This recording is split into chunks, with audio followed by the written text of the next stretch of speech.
శుక్లాంబరధరం విష్ణుం శశివర్ణం చతుర్భుజం ప్రసన్నవదనం ధ్యాయేత్ సర్వవిఘ్నోపశాంతయేత్. గురుర్బ్రహ్మా గురుర్విష్ణుః గురుర్దేవో మహేశ్వరః గురుః సాక్షాత్ పరబ్రహ్మ తస్మై శ్రీగురవే నమః. వ్యాసాయ విష్ణురూపాయ వ్యాసరూపాయ విష్ణవే నమో వై బ్రహ్మనిధయే వాసిష్ఠాయ నమో నమః. కూజంతం రామ రామీతి మధురం మధురాక్షరం ఆరుహ్య కవితాశాఖాం వందే వాల్మీకికోకిలం. శ్రుతిస్మృతిపురాణానాం ఆలయం కరుణాలయం నమామి భగవత్పాదశంకరం లోకశంకరం. వాగర్ధావివ సంపృక్తౌ వాగర్ధప్రతిపత్తయే జగతః పితరౌ వందే పార్వతీపరమేశ్వరౌ. సూక్తిం సమగ్రయతున స్వయమేవ లక్ష్మీః శ్రీరంగరాజమహిషీమధురైః కటాక్షైః. వైదగ్ధ్యవర్ణకుణగుంభనగౌరవైర్యాం కండూలకర్ణకుహరాः కవయోధయంతి. హైమోద్వపుండ్రమజహన్మకుటం సునాసం మందస్మితం మకరకుండలచారుగండం బింబాధరం బహుళదీర్ఘకృపాకటాక్షం శ్రీవేంకటేశముఖమాత్మనిసన్నిధత్తాం. విమలపటీ కమలకుటీ పుస్తకరుద్రాక్షసస్తహస్తపుటీ కామాక్షీ పక్ష్మలాక్షీ కలిత విపంచీ విభాసి వైరించీ. మనోజవం మరుతతుల్యవేగం జితేంద్రియం బుద్ధిమతాం వరిష్టం వాతాత్మజం వనరయూధముఖ్యం శ్రీరామదూతం శిరసా నమామి. ఆపదామపహర్తారం దాతారం సర్వసంపదాం లోకాభిరామం శ్రీరామం భూయో భూయో నమామ్యహం. హరి ఓం. పరమేశ్వర స్వరూపమైన సభకి నమస్కారం. నేను నిన్నటి రోజున మీతో మనవి చేశాను. భృగువు సత్యలోకాన్ని దాటి కైలాసాన్ని దాటి వైకుంఠానికి చేరుకున్నారు. చేరుకుని అక్కడ లక్ష్మీ సహితుడైనటువంటి శ్రీమన్నారాయణుణ్ణి దర్శనం చేశారు. అదొక మహద్భాగ్యం. అదే సామాన్యమైన విషయమేం కాదు. దయామృతతరంగిణ్యాస్తరంగైః రివశీతలైః అపాంగైః సించతి విశ్వం వెంకటేశాయ మంగళం అని కదా మనం చెప్తాం. దయామృతతరంగిణ్యాస్తరంగైః ఇవ శీతలైః. ఆయన తన దయ అనబడేటటువంటి అమృతముతో కూడినటువంటి దృక్కుల చేత లోకమునంతటినీ చల్లబరుస్తూ ఉంటాడు. దయ ఆయన యొక్క స్వరూపము, కారుణ్యము ఆయన యొక్క స్వరూపము. అది లేనినాడు చెడిపోతున్న వాడిని ఉద్ధరించడానికి ఆయన రావలసిన అవసరం లేదు. పాడైన వాడు, ధర్మాన్ని పాడు చేస్తున్నవాడు ఆ ఉపాధిలో ఉండడం వల్ల ఇంకా అపకీర్తిని మూట కట్టుకుని ఇంకా ఇంకా ధర్మం చేస్తున్న వాడిని ఆ ఉపాధిలోంచి విడిపించి రక్షించవలసిన అవసరం ఆయనకు అంతకన్నా లేదు. కాబట్టి సంహార ప్రక్రియ కూడా యథార్థమునకు కారుణ్యముతో చేసేదే తప్ప అది ఆయన ఏదో క్రోధంతో కార్పణ్యంతో చేసేటటువంటి ప్రక్రియ కాదు. కాబట్టి ఆయన రాశీభూతమైనటువంటి దయ. అటువంటి మహానుభావుడు పడుకునున్నాడు. పడుకున్నాడు అన్న మాటని మీరు కొంచెం జాగ్రత్తగా అర్థం చేసుకోవాల్సి ఉంటుంది. అది తామసిక నిద్ర కాదు. అది అనేకమైన విషయాల్ని మనకి లోకంలో సంకేతిస్తూ ఉంటుంది. ఎప్పుడు శ్రీమన్నారాయణుడు శేషపాంపు మీద పడుకుని ఉంటే అమ్మవారు పక్కన పడుకుని కానీ లేకపోతే ఏ వక్షస్థలం దగ్గర కూర్చుని కానీ ఎన్నడూ దర్శనమివ్వదు. ఆవిడ ఒక్క పాదముల దగ్గర మాత్రమే కూర్చుని ఉంటుంది. అది అలాగే ఉంటుంది కూడా తప్ప ఇంకొకలా ఆమె దర్శనమివ్వదు. లక్ష్మీనారాయణ దర్శనములో లక్ష్మి యొక్క స్థానము ఎప్పుడూ శ్రీమన్నారాయణుని యొక్క పాదకమలముల దగ్గరే. ఎందుకు అలా ఉండడం? ఆయన ఏమైనా అలా శాసనం చేశాడా, నువ్వు ఎప్పుడూ నా కాళ్ళ దగ్గర కూర్చుని నా కాళ్ళు పడుతుండాలి అని? కాదు. అది నవవిధ భక్తులలో ఒక భక్తి స్వరూపం. అది అందుకే శ్రవణం కీర్తనం విష్ణోః స్మరణం పాదసేవనం అర్చనం వందనం దాస్యం సఖ్యం ఆత్మనివేదనం అని 9 రకాల భక్తులు భాగవతంలో ప్రహ్లాదుడు వివరణ చేస్తాడు. అందులో మీరు ఏ భక్తి మార్గాన్ని స్వీకరించినప్పటికీ దాని యందు తాదాత్మ్యతని పొందినవాడు, దానినే మహోపకరణంగా స్వీకరించినవాడు దాని వలన మోక్షాన్ని పొందొచ్చు. దాని వలన మోక్షమును పొందొచ్చు అంటే మోక్ష సాధన సామాగ్ర్యాం భక్తిరేవ గరీయసి అంటారు శంకర భగవత్పాదులు. ఆ భక్తితో కూడిన కర్మాచరణము వలన జ్ఞానసిద్ధి కలుగుతుంది. ఆ జ్ఞానము వలన మోక్షము అనుగ్రహింపబడుతుంది. కాబట్టి అందులో 9 రకాలైన భక్తి మార్గాలలో శ్రవణం, వినడం తపస్సుగా పెట్టుకుని వినడంలో రమించిపోయేటటువంటి లక్షణం ఉన్నవాడు కేవలం వినడం వల్ల మోక్షాన్ని పొందుతాడు. శృణ్వన్ తపః, పరీక్షిత్తు విని మోక్షాన్ని పొందాడు. కీర్తనం, భగవంతుని యొక్క గుణములను తాను అనుభవించినటువంటి కారణం చేత లోపల పెళ్ళుబుకినటువంటి ఆనందం ఇంకా లోపల పట్టక వాగ్రూపంగా పైకి ప్రవహించి అది ఆయన నోటి వెంట జాలువారితే అంత భక్తి తన్మయత్వం ఉన్నవాడెవరో ఆయన చేసినటువంటి స్తోత్రము, ఆయన చేసిన గానము, ఆయన చేసిన సంకీర్తనము, ఆయన చేసిన ప్రవచనము ఆయనకి మోక్షహేతువు. దానికి శుకుడు ప్రతినిధి. కాబట్టి కీర్తనం విష్ణోః స్మరణం. స్మరణ మనసుకి సంబంధించింది, కర్మేంద్రియాలకు సంబంధించినది కాదు. స్మరణ ఎప్పుడూ చేసేది మనసు ఒకటే. స్మరణ అంటే ఆలోచన. అందుకనే స్మరహ అంటుంటారు మన్మధుడు, మనోసంబంధమైన వాడు కాబట్టి స్మరహ అని పేరు ఆయనకి. స్మరుడు. అటువంటి స్మరణలతో కూడినటువంటి మనసు, ఆ స్మరణలు ఎప్పుడు ఈశ్వరుడితో ముడిపడడం అలవాటైపోతే ఏది ఆలోచించినా చివరికి ఆయన ఎక్కడికి చేరుతాడంటే ఈశ్వరుడి దగ్గరికి చేరుతుంటాడు. ఈశ్వరుణ్ణి అనుసంధానం చెయ్యకుండా ఆయన ఏ ఆలోచన నడవదు. అలా ఆలోచనలన్నీ ఈశ్వరుడితో ముడిపడిన వాడెవరున్నాడో ఆయన కూడా మోక్షాన్నే పొందుతాడు. అందుకే ప్రహ్లాదుడు దానికి ప్రతినిధి. పానీయంబులు త్రాగుచున్, కుడుచుచున్, భాషించుచున్, హాసలీలా నిద్రాదులు చేయుచున్, తిరుగుచున్, లక్షించుచున్, శ్రీమన్నారాయణ పాదాబ్జ యుగలి. ఆయన ఎప్పుడూ ఆయన గురించే చింతన చేస్తాడు. ఏం చేస్తూ? నీళ్లు తాగుతున్నా, తింటున్నా, తిరుగుతున్నా, కూర్చున్నా, లేచినా, ఏం చేసినా ఆయనకి ఎప్పుడు భగవంతుడే జ్ఞాపకానికి వస్తుంటాడు. జ్ఞాపకానికి వస్తుండడం కాదు, ఆయన మనసు ఎప్పుడు అలా ఈశ్వరుడితో స్మరణ పెనవేసుకుంటుంది. ఆహా, దాహం రూపంలో లోపల నీరైపోయిందని అడిగినవాడు ఈశ్వరుడు కదా అంటాడు. లేకపోతే ఇందులో నీళ్ళు అయిపోయాయని మనకేం తెలుసు? ఇందులో నీళ్ళు అయిపోయాయని దాహం రూపంలో చెప్తున్నాడు అంటాడు. దీనికి దాహం వేస్తే మళ్ళీ బయట నీటిగా ఉన్నవాడు ఆయనే అంటాడు. ఆ నీటిని చూసి ఇంత సులభంగా నీరు దొరకకపోతే నా దాహం ఎలా తీరేది? ఈశ్వరుడు ఈ రూపంలో ఉన్నాడంటాడు. కాబట్టి ఆయన దేనిని స్మరించినా ఈశ్వరుణ్ణి. కాబట్టి పానీయంబులు త్రాగుచున్, కుడుచుచున్, భాషించుచున్, హాసలీలా నిద్రాదులు చేయుచున్, తిరుగుచున్, లక్షించుచున్, సంతత శ్రీమన్నారాయణ పాదాబ్జయుగళి సంధానుండై మరచన్సురారిసుతుడే తద్విశ్వమున్ భూవర. ఆయన ఎప్పుడూ శ్రీమన్నారాయణుడి గురించే సంతతము స్మరణ చేయడం వల్ల అసలు ఈ జగత్తుని మరిచిపోయాడు. కాబట్టి స్మరణ భక్తికి ప్రహ్లాదుడు ప్రతినిధి. శ్రవణం పరీక్షిత్, కీర్తనం శ్రీశుకుడు, స్మరణం ప్రహ్లాదుడు. శ్రవణం కీర్తనం విష్ణోః స్మరణం పాదసేవనం.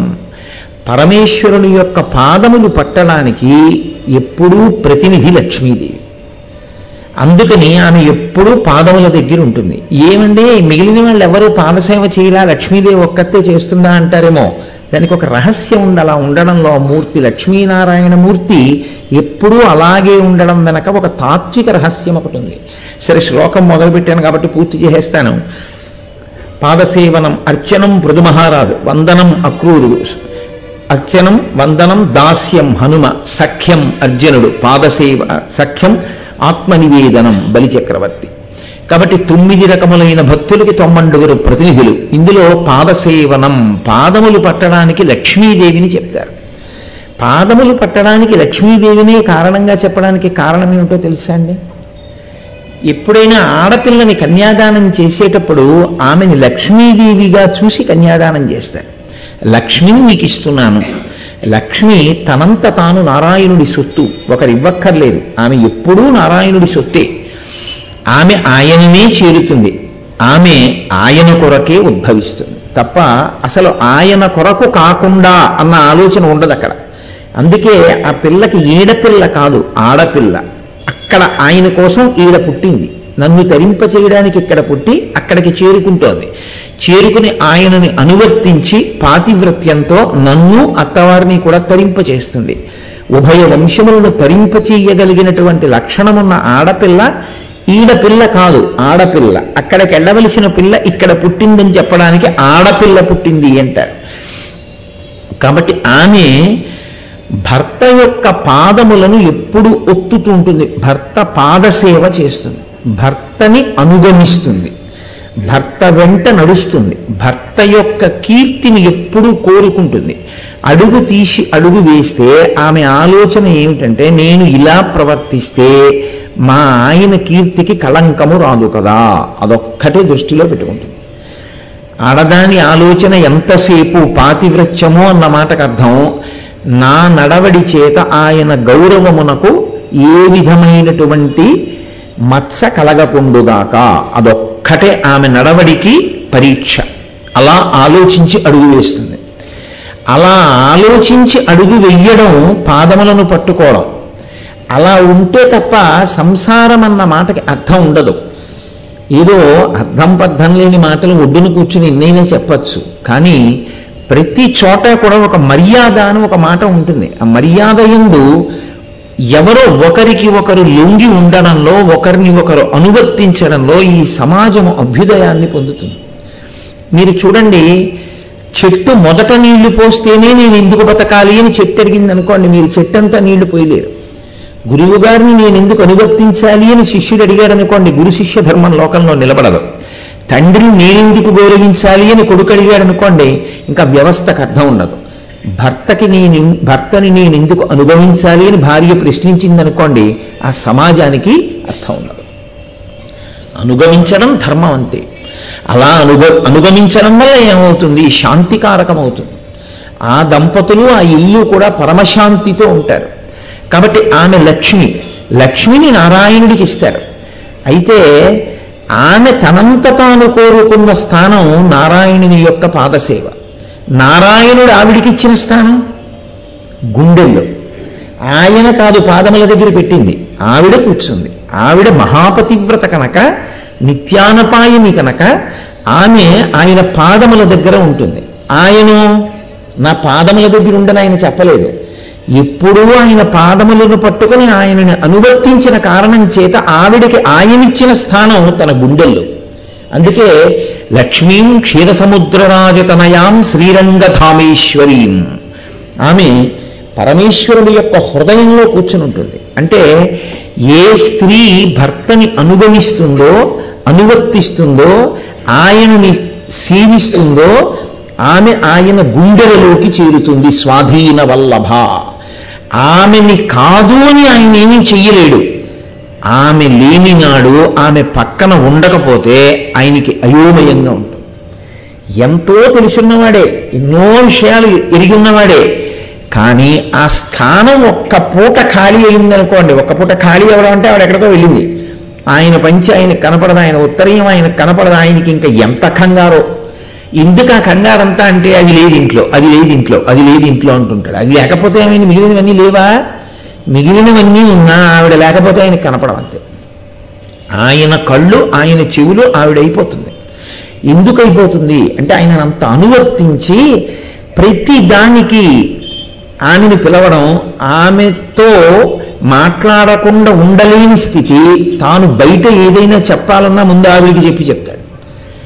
ఈ మాట నేను ఎందుకు చెప్తున్నానో తెలుసా అండి? మీరు చూడండి, పరమేశ్వరుడు లోకానికి ఏ విద్య చెప్పాలన్నా ముందు పార్వతీదేవికి చెప్తాడు. పార్వతీదేవి ద్వారానే లోకానికి ప్రకాశిస్తుంది తప్ప ఆయన పార్వతీదేవిని కాదని లోకానికి చెప్పడు. అందుకని ఆవిడికి చెప్పకుండా ఆయన ఏదీ చెయ్యలేనంతగా ఆయన మనసుని ఆక్రమించగలిగినటువంటి స్థితి, ఆయన మనసులోకి చేరిపోగలిగిన స్థితి ఆయనని అనువర్తించి పొందింది, ఆయన్ని శాసించి పొందినది కాదు. ఇప్పుడు మీరు ఒక విషయాన్ని బాగా గుర్తుపట్టాలి, జరగబోతున్నటువంటి విషయాన్ని సంకేతిస్తున్నారు. లోకంలో ఏ ఆడదైనా అలాగే అనువర్తించాలి. ఏ ఆడదైనా లక్ష్మిగానే కన్యాదానం చేయబడుతోంది కాబట్టి భర్తని నారాయణుడిగానే ఉపాసన చెయ్యవలసి ఉంటుంది. భర్తకి వేలపట్టున పలహారం పెడితే ఆమె చెయ్యవలసిన సేవ చేసేసినట్టే, ఈశ్వరుడికి ఉదయం నైవేద్యం పెట్టేసినట్టే. ఆయనకి మధ్యాహ్నం భోజనం వేలపట్టున వండి పెడితే ఆమె మహానైవేద్యం పెట్టినట్టే. ఆయన మహానైవేద్యం పెట్టాలేమో, ఆవిడికి ఆ బాధ లేదు, ఆవిడ ఆయనకి పెడితే చాలు. ఆయన మనసా పరమేశ్వరుడు యొక్క పాద సంవాహనం చెయ్యాలేమో, కాళ్ళు పట్టాలేమో, ఆవిడ ఆయన కాళ్ళు పట్టి పడుకుంటే చాలు. ఇది ఆడదానికి లోకంలో ఉన్నటువంటి గొప్ప సౌలభ్యం. ఆమె భర్త యందు ఈశ్వరుణ్ణి చూసి చేస్తే, ఆయన ఒక మాట చెప్పారనుకోండి, ఓ ఈశ్వరుడు నాకు ఇలా చెప్తున్నాడు అని ఆమె అనువర్తించిందనుకోండి, ప్రసన్నవదనయ్యి. అది మళ్ళీ మూతి విరిపుతో అనువర్తించడం కాదు. భర్త ఒక మాట చెప్తే ఈశ్వరుడే చెప్పాడన్న భావనతో భర్తని అనుగమించిన స్త్రీ మహాపతివ్రత. ఆమె పాతివ్రత్యము సూర్యోదయాన్ని సూర్యాస్తమయాన్ని శాసించగలదు. సుమతి, అనసూయ అటువంటి శాసనం చేయలే. కాబట్టి అలా పడుకుని ఉన్నటువంటి స్థితి మనకి లోకంలో ఒక విషయాన్ని చెప్తుంది. ఆమె ఆయన పాదముల దగ్గర కూర్చుంది, ఆయన ఆమెకు హృదయంలో స్థానం ఇచ్చాడు. ఇప్పుడు ఆవిడ కానీ ప్రణయ కలహానికైనా ఎక్కడికైనా వెళ్ళిందో వైకుంఠం అయోమయం. ఆయన అక్కడ ఉండడం అన్నది సుతారమో ఆయనకి ఇష్టం ఉండదు. అది వైకుంఠమే కావచ్చు, లక్ష్మి లేకపోతే ఆయన ఉండలేడు. ఈ ప్రతి ఇల్లు అలాగే ఉండాలి. కలియుగం ఎలా ఉండాలో అసలు ఆ కదలికలో చూపిస్తున్నారు ఈశ్వరుడు. అది ఆ వైభవం. కాబట్టి ఇప్పుడు అలా పడుకుని ఉన్నటువంటి మంగళమూర్తిని దర్శనం చేశాడు. పొంగిపోవాలి ఆ భృగువు. కానీ ఆయన ఆలోచన ఎలా ఉందో తెలుసా అండి? నేను బ్రహ్మలోకానికి వెళ్ళాను, ఆయన పక్కన సరస్వతీదేవిని కూర్చోబెట్టుకుని వీణ వాయించుకుంటున్నాడు. ఆయనకి భార్య పిచ్చి. నేను కైలాసానికి వెళ్ళాను, సరే ఆయన తొడ మీద కూర్చోబెట్టుకుని ఉన్నాడు, ఆయన భార్య పిచ్చి. ఇక్కడికి వచ్చాను, ఈయన పడుకుని కాళ్ళు కట్టించుకుంటున్నాడు. ఏమిటో ముగ్గురు మూర్తులకి అమ్మవారి పిచ్చి. వీళ్ళు ఎవ్వరూ కూడా అసలు వచ్చిన వాళ్ళని పలకరిద్దామనేటటువంటి పరాకుతో లేరు. నిజానికి అది కాదు. ప్రకృతి పురుషుల యొక్క కలయిక, ఈ లోకము యొక్క కదలికలు ఆ త్రిమూర్తుల యొక్క శక్తులతో సమ్మేళనముగా చెప్పబడతాయి. ఆయన నాలుక మీద పెట్టుకున్నాడు అంటారు. బ్రహ్మగారు నాలుక మీద పెట్టుకున్నాడు అంటే నిజంగా భార్యను తీసుకొచ్చి నాలుక మీద ఎవరు కూర్చోబెట్టుకోగలరండి? ఎంత ప్రేమైనా ఉండొచ్చుగాక, వచ్చి నాలుక మీద కూర్చోవాలి అంటే ఎవరు కూర్చోబెట్టుకోగలరా? ఎవరికీ సాధ్యం కాదు. మరి బ్రహ్మగారు ఎలా కూర్చోబెట్టుకున్నారు అంటే, ఆయన 4 ముఖములతో వేదం చెప్తారు. 4 ముఖములతో వేదాన్ని వల్లెవేస్తూ ఆయన సృష్టి కార్యం చేస్తాడు. ఆ సృష్టి కార్యం చేసేటప్పుడు కావలసినటువంటి వేద సంబంధమైన జ్ఞానముగా సరస్వతి ఆయన యందు ప్రవహిస్తుంది. ఆయన నాలుక మీద నర్తనం చేస్తుంటుంది వేదం. అది ఆయన నాలుక మీద ఉండడం. పరమేశ్వరుడికి దేహార్థ భాగంలో ఉంటుంది. నిన్ననే మనవి చేశాను, లాస్య తాండవములు శ్రీ మహావిష్ణువుకి హృదయంలో ఉంటుంది. స్థితికారుడు, పరిపాలకుడు నువ్వు ఈ తప్పు చేసావు చంపేస్తానంటే కుదరదు. ఆ తప్పు ఎందుకు జరిగిందో ఆలోచించి దయాళువై శిక్షని తగ్గించేవాడై ఉండాలి, కరుణామూర్తి అయి ఉండాలి. అందుకని ఆయన గుండె దయతో నిండి ఉంటుంది. అందుకే వేదాంత దేశికులు అమ్మవారి మీద శతకం చేస్తే పేరు పెట్టలేదు, దయాశతకము అన్నారు. అమ్మవారే దయాస్వరూపిణి. కాబట్టి ఈశానాం జగతోస్య వెంకటపతే విష్ణోః పరాం ప్రేయసీం తద్వక్షస్థల నిత్యవాస రసికాం తక్షాంతి సంవర్ధినీం పద్మాలంకృత పాణిపల్లవయుగాం పద్మాసనస్తాం శ్రియం వాత్సల్యాది గుణోజ్వలాం భగవతీం వందే జగన్మాతరం. ఆమె వాత్సల్య స్వరూప, అంతటి దయామూర్తి ఆ తల్లి. కాబట్టి ఇప్పుడు అటువంటి స్వరూపాన్ని ఆయన చూశాడు. చూసి పొంగిపోవాలి. కానీ ఆయన ఏమనుకుంటున్నాడంటే, లోపల ఆయన బాధ వేరుగా ఉంది. ఈ ముగ్గురులో ఎవరు గొప్పవారో ఆయన నిర్ణయించాలి. ఇద్దరిని పనికి మారిన వాళ్ళని తీర్పు చెప్పేశాడు. ఇప్పటికి మూడో వాళ్ళ దగ్గరికి వచ్చాడు. ఇప్పుడు ఈయన కూడా భార్యతోనే ఉన్నాడు. ఇప్పుడు ఈయన ఇలాగే భార్యతో తమకంతో ఉన్నాడు అని వెళ్ళిపోతే యజ్ఞంలో ఎవరు భోక్త? నారదుడు నన్ను ప్రశ్న వేశాడు. అందుకు కదా వచ్చింది కదలికంతా. కో భుంక్తే యజ్ఞసుఫలం కోవా అధ్యక్షశ్చ దేవతాః అని అడిగాడు ఆయన. ఎవరు ఈ యజ్ఞానికంతటికి అధిదేవత? ఎవరు త్రిమూర్తులలో ఎవరికి ఇస్తారు మీరు అని అడిగాడు. ఇప్పుడు నిర్ణయం చేస్తానని ఈయన బయలుదేరాడు. అక్కర్లేని విషయం వెతికేసుకున్నాడు. కాబట్టి ఇప్పుడు ఎలా? ఈయన ఆందోళన ఈంది. అక్కర్లేని ఆలోచన వైపుకి బుర్ర వెళ్ళడం అంటే అది. కాబట్టి ఇప్పుడు ఈయనకి లోపల నుంచి ఎక్కడలేని కోపం భృగువుకి వస్తుంది. ఇక్కడ మీరు ఒక్క విషయం గమనించాలి. శ్రీ మహావిష్ణువు ఎలా ఉన్నారు? వచ్చినవాడు తన చేత చూడబడనట్టు లేదా తాను ఆయనని చూడనట్టు, పరాకుగా ఉన్నట్టు, తాను నిద్రపోతున్నట్టు కళ్ళు మూసుకుని ఉన్నాడు. నిజంగా విష్ణువు అలా నిద్రపోతారా? నిద్రపోకపోవడం ఏంటి? మీరు శయన ఏకాదశి చెయ్యట్లా పడుకున్నారని, ఉద్ధాన ఏకాదశి చెయ్యట్లా లేస్తున్నారని. మరి శయన ఏకాదశి, ఉద్ధాన ఏకాదశి ఉంటే పడుకుని లేచిన వాడేగా ఆయన. మరి పడుకోకపోవడం ఏంటి? ఆయనకి పడుకునే అలవాటు ఉంది, మనమే చేస్తున్నాం పండగల. మరి పడుకుంటున్నాడు లేస్తున్నాడు అన్నప్పుడు అప్పుడు కూడా పడుకుంటే తప్పేమిటి? కాదు, ఆయన పడుకోవడం అన్న మాటకు అర్థం ఏమిటో తెలుసా అండి? మనం పడుకున్నట్టు తామసిక నిద్ర కాదు అది. అది నిద్రాముద్రాం నిఖిల జగతి రక్షణే జాగరూకం. ఆయన ఇలా కళ్ళు మూసుకుని పడుకున్నట్టుగా పడుకుని ఈ పైకి చూసినప్పుడు ప్రతివాడు మహాభక్తుల్లాగే కనపడతాడు. ఇంత రొట్ట పట్టుకొచ్చి పూజ చేసిన వాళ్ళందరూ భక్తులు కాదు. ఎవడి మనసు ఈశ్వరుడి దగ్గర పెట్టాడో వాడు భక్తుడు. కాబట్టి మీ మనసుని ఆయన చూస్తాడు. ఈ పైకన్నులు మూసి మీ లోపల మీ మనసు దేన్ని పట్టుకుందో ఆయన పరిశీలనం చేస్తాడు. ఇప్పుడు ఆయన దేన్ని పరిశీలనం చేస్తున్నట్లు? భృగువు యొక్క మనసును ఆయన పరిశీలనం చేస్తున్నారు. భృగువు యొక్క మనసుని పరిశీలనం చేస్తున్నవారు భృగువు మనసులో కలుగుతున్నటువంటి ఉద్రేకాన్ని తెలుసుకోలేనివాడా? తెలుసుకోగలిగినవాడు. ఇప్పుడు భృగువు ఏం చెయ్యబోతున్నాడో దాన్ని ఆపలేనంత అశక్తుడా ఆయన? లేదా ఆయన కళ్ళు మూసుకునున్నా కళ్ళు తెరుచుకునేగా ఉంది లక్ష్మీదేవి.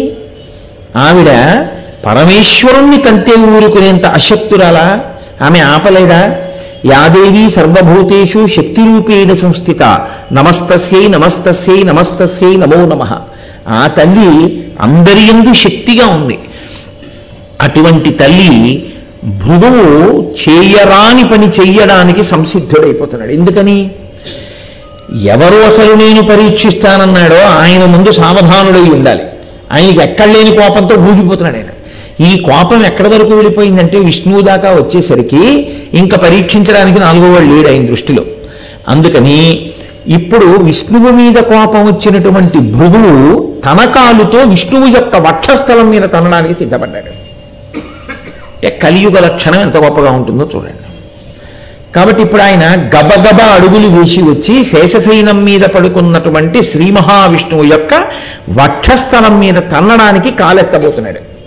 ఆయన ఏం ప్రశాంతంగా నడిచి రావట్లేదు, చాలా కోపంగా నడిచొస్తున్నాడు. నడిచొస్తున్నప్పుడు ఏమంటే చాలా గబుక్కుని వచ్చేసాడండి. ఆపలేకపోయాడు ఆయన. అందాం అనుకుంటున్నారా? వాలి 4 సముద్రముల దగ్గరికి వెళ్ళి అన్ని చోట్ల నిలబడి అర్ఘ్యం ఇవ్వగలిగిన వేగం కన్నా వేగమైన బాణం వెయ్యగలిగిన రామచంద్రమూర్తిగా వచ్చిన వాడు ఇటు తిరిగి యుద్ధం చేస్తున్నటువంటి వాలి ఏంటి అని ఇలా చూసే లోపలే వచ్చి బాణం వక్షస్థలం మీద గుచ్చుకోగలిగినంత వేగంగా బాణమును విడిచిపెట్టగలిగిన రామావతారాన్ని స్వీకరించగలిగిన శ్రీ మహావిష్ణువు ఆ ఉత్తరాగర్భంలోకి అశ్వత్థామ విడిచిపెట్టినటువంటి ఆగ్నేయాస్త్రం వెళ్ళి లోపల ఉన్న పిండాన్ని చెనకి చంపేస్తుంటే ఆమె కడుపు గోడ లోపలికి ఆ పిండానికి మధ్యలో ఒక ఉల్లి పొరకాయితం పెట్టడానికి వీలైనంత చోటు మాత్రమే ఉండి ఇంకా అది ఇలా తగలడానికి అంత వేగంగా ఒక అస్త్రం పెడుతుంటే అది తెలుసుకుని ఇలా గుర్రబండి పట్టుకుని ఎక్కుదామనుకున్నవాడు అలాగే ఉండి ఒక్క క్షణంలో ఉత్తరాగర్భంలోకి వెళ్ళి ఈ పిండానికి అస్త్రానికి మధ్యలో నిలబడి అస్త్రాన్ని తాగగలిగినంత వేగం ఉన్నవాడికి ఈ సమస్త లోకాలను సంకల్పం చేత ప్రళయజలములయందు ముంచి రావాకు మీద పడుకుని తేలియాడగలిగినటువంటి శక్తి స్వరూపుడికి పరిగెత్తుకొస్తున్నటువంటి భృగువు యొక్క వేగాన్ని నిగ్రహించగలగడం పెద్ద కష్టమా? ఆయన చెయ్యలేడా ఆ పని? స్థాణువుగాక అని సంకల్పం చేశారనుకోండి, అలా ఉంటాడు ఆయన. ఆయన ఏం కొత్తగా చేయక్కర్లేదు, ఇప్పుడు ధనుర్బాణాలో శంఖచక్రాలో ఏం పట్టుకోక్కర్లేదు. అటువంటి శ్రీమన్నారాయణుడు ఆయనే సామాన్యమైన వ్యక్తి. పోని తెలుసుకోలేనివాడా? అంత గబగబా వస్తున్నాను, నాకు నమస్కారం పెట్టడానికి వస్తున్నాను అనుకున్నానండి అందాం అనుకుంటున్నారా? కురుక్షేత్ర సంగ్రామం అంతా అయిపోయిన తర్వాత రథం మీద తాను కూర్చుని సారథిగా అర్జునుడి వంక తిరిగి వెనక్కి, అర్జున నువ్వు రథంలోంచి కిందకి దిగిపో, నువ్వు కిందకి దిగి గాంధీవం తీసేసుకో, రథంలో నీ సంబారాలు ఏమున్నాయో అవన్నీ తీసేసి కింద పెట్టేసుకో, కింద పెట్టేసుకున్న తర్వాత ఇంకా లోపల నీకు సంబంధించినవి ఏవి లేవు అనుకున్నాక చెప్పు, అప్పుడు నేను దిగుతాను, లేకపోతే ఉపద్రవం స్మా అంటే అర్జునుడు గాంధీవం, అక్షయ బాణతోనీరాలు, గదలు, కత్తులు అన్నీ తీసి కిందికి దింపేసి తాను కూడా కిందికి దిగి దూరంగా వెళ్ళి నిలబడి ఆఖరికి పతాకం మీద ఉన్నటువంటి హనుమ భూతగణములతో కలిసి ఆయన కూడా వెళ్ళిపోతే చిట్ట చివర రథం నుంచి కృష్ణ భగవానుడు ఆ పగ్గాన్ని ఇలా వదిలిపెట్టేసి ఒక్కసారి కిందకి దిగగానే రథం భగ్గును మండిపోయింది. మహాభారతంలో మండిపోతే అర్జునుడు ఆశ్చర్యపోయి, బావా అదేంటి రథం ఇప్పటిదాకా కాలకుండా ఎలా ఉందన్నాడు. ఈ రథం యథార్థానికి కర్ణాదులు విడిచిపెట్టినటువంటి అద్భుతమైనటువంటి అస్త్రముల చేత ఎప్పుడో కాలిపోయింది. కానీ అలా కాలిపోతే అందులో ఉన్నటువంటి నువ్వు కూడా కాలిపోతావని ఇన్నాళ్ళు కాలకుండా దీని నుంచి కురుక్షేత్ర సంగ్రామం పూర్తయిపోయిన తర్వాత శత్రువుల్ని నిశ్శేషంగా సంహరించిన తరువాత ఇప్పుడు ఈ రథం తగలబడిపోయినా పర్వాలేదని నేను కిందకి దూకాను. నేను దిగితే తప్ప అది కాలడానికి వీల్లేదు, నేనున్నంత కాలం అది ఉండవలసింది. నేను కూడా నిన్ను భద్రంగా దింపి అన్నీ దింపేసి నేను దిగిపోయాక అది కాలిపోయింది, అది కాలకుండా నేను దాని మీద కూర్చుని కాపాడాను అర్జున అన్నాడు. ఇన్ని తెలుసున్నవాడు గబగబా వస్తున్నటువంటి భృగువు ఎందుకు వస్తున్నాడో తెలియనివాడా, మరి ఎందుకు ఉపేక్షించినట్లయినా? ఇది కదలిక. కదలనట్టు తెలియనట్టు ఆయన ఎరుకలోకి రానట్టు కదలక పడుకున్న వాడిలో నిజమైన కదలిక ఉంది. ఏ కదలికో తెలుసా అండి? అది వెంకటేశ్వరావతారంగా రావడానికి సంబంధించిన మొదటి కదలిక. అక్కడుంది అసలు కదలిక అంతా. కానీ అది పైకి దొరకదు ఆ కదలిక. ఆయనని అనుమతిస్తే ఆయన వచ్చి తంతే తప్ప ఒక కారణం ఏర్పడదు తాను కదలడానికి. ఈ కారణం తర్వాత ఇంకా మిగిలిన కారణాలు రావాలి. ఈ కారణములలో మళ్ళీ కలియుగంలో ఉండేటటువంటి లక్షణం ఏమిటో, తాను పైకి మాట్లాడకుండా కలియుగంలో ప్రజలు పాటించవలసిన ధర్మాలు ఏమిటో బోధ జరిగిపోతుండాలి. ఇన్నిటిని ఏకకాలమునందు ఆయన ఆవిష్కరించారు. కాబట్టి ఇప్పుడు ఈయన గబగబా కాలిత్తి అక్కడికి వెళ్ళి ఆ పడుకున్నటువంటి శ్రీ మహావిష్ణువుని ఒక్క తన్ను తన్నారు వక్షస్థలం మీద. తన్నగానే ఆ గుండెల మీద అరికాలుతో తన్నినటువంటి ఆ తాపుకి తెలివచ్చిన వాళ్లే లేచాడు. లేచి ఒకానొక నాడు సీతమ్మ తల్లి యొక్క వక్షస్థలం మీద కాకాసురుడు గాఢ వీసినంత మాత్రం చేత కోపాన్ని పొందిన రామచంద్రమూర్తి తాను పడుకున్నటువంటి ప్రదేశానికి పక్కనున్న దర్భాసనంలోంచి ఒక దర్భ తీసి బ్రహ్మాస్త్రాన్ని అభిమంత్రించి విడిచిపెట్టగలిగినటువంటి వాడు వెంకటేశ్వరావతార ఆవిష్కరణ సమయమునందు ఎలా లేచాడో తెలుసా అండి? ఉద్ధాయ వినయాన్వితౌ, అతి వినయంతో లేచాడు. ఇది అసంభవమైన విషయం. ఎందుకో తెలుసా అండి? మీరు నిజంగా నిద్రపోతున్న వాడిని గుండెల మీద దన్నారనుకోండి, వాడు ఉలిక్కి పళ్ళేస్తాడు తప్ప మహావినయంతో లేవడం కుదరదు. కానీ మీకు అందులో ప్రయోగించిన భాషని బట్టి ఆ కదలిక వెనక ఉన్న రహస్యం మీరు అర్థం చేసుకోవాలి. ఉద్ధాయ వినయాన్వితౌ. ఎందుకో తెలుసా అండి ఆ వినయం? తన్నిన భృగువు మీదంత ఆదరణ ఏమిటి కాదు. కలియుగంలో భగవన్మార్గంలో నడవాలి అనుకున్న వాడికి ఉండేటటువంటి పరీక్షలు అన్నీ ఇన్ని కావు. సాధారణంగా భగవన్మార్గంలో నడిచేవాడికి దొరికే మొదటి కితాబ్ ఏమిటో తెలుసా అండి? మీరు పిలవకపోయినా వచ్చి పక్కన చేరి పొగుడుతాడు. 3 రోజులు అవదు, మీ వెనక్కి చేరి రాళ్ళేస్తాడు. నిన్ను సేవింపక నాపదల్పడవని, నిత్యోత్సవం బబ్బని, జనమాతృండనని, సంసార మోహంబు పైగొనని, జ్ఞానము గల్గని, గ్రహగతులు కుందింపని, మేలువచ్చిన రాణి, లోకుల్నంగని మెచ్చని, ఎలుగని, లోలోన నిందించని, చీకాకున్బడని, మహాత్ముడని, జీలొగ్గని, మూకీభావమునంతెట్టని, త్రోయని, మీ కారుణ్యము కలిగి ఉండినను అంతే చాలునో శంకర. భగవన్మార్గంలో నడవగలిగినటువంటి వాడికి కలియుగంలో గొప్ప ఓర్పు అవసరం. ఆ సహనం లేదనుకోండి, ఆయన ఆ సహనాన్ని కోల్పోయాడనుకోండి, ఆ ఓర్పు పోయిందనుకోండి, అసలు కలియుగంలో ఈశ్వరుడి పాదాలు పట్టుకుందామనుకున్న వాడికి వచ్చేవన్నీ పరీక్షలే. అసలు కలియుగం అంటేనే ఓర్పు ఉండకపోతే ఎక్కడైనా పడిపోతాడు. అసలు ముందు పడగొట్టేది ఏది? కోపం తెప్పించి పడగొట్టిస్తుంది. కాబట్టి కలియుగంలో ఉండేటటువంటి స్థితిని ఎలా ఎదుర్కొనాలో ఆయన మనకి చూపిస్తున్నాడు. సహనం సహనం సహనం, ఓర్మితో ఉండడమే. నువ్వు తిరగబడి కలియబడి సాధించేది కలియుగంలో కాదు. ఇతర యుగాల్లో అయితే ధనుర్బాణాలు పట్టుకోవచ్చు, చంపేసేయచ్చు. కలియుగంలో వచ్చిన ప్రమాదం ఏమిటో తెలుసా అండి? ఉపాధి చేత మనుష్యులు రాక్షసులు తెలియరు. అది కలియుగానికి ప్రథమ లక్షణం. మిగిలిన యుగాల్లో ఉపాధి చేత తెలుస్తారు, ఈయన మనుష్యుడు ఈయన రాక్షసుడు తెలుస్తారు. కలియుగంలో మనుష్య శరీరమునందు రాక్షసుడు ఉంటాడు. రాక్షసులు వేరే ఉండరు. వాడు ఈ శరీరంలోనే కూర్చొని పైకి మనుష్యుడిలా కనపడుతూ ఉంటాడు. వాడు చేసేవన్నీ రాక్షస కృత్యములే చేస్తుంటాడు. కాబట్టి ఎంతమందిని మీరు తెగటారుస్తారు? ఎలా తెగటారుస్తారు? కుదరదు.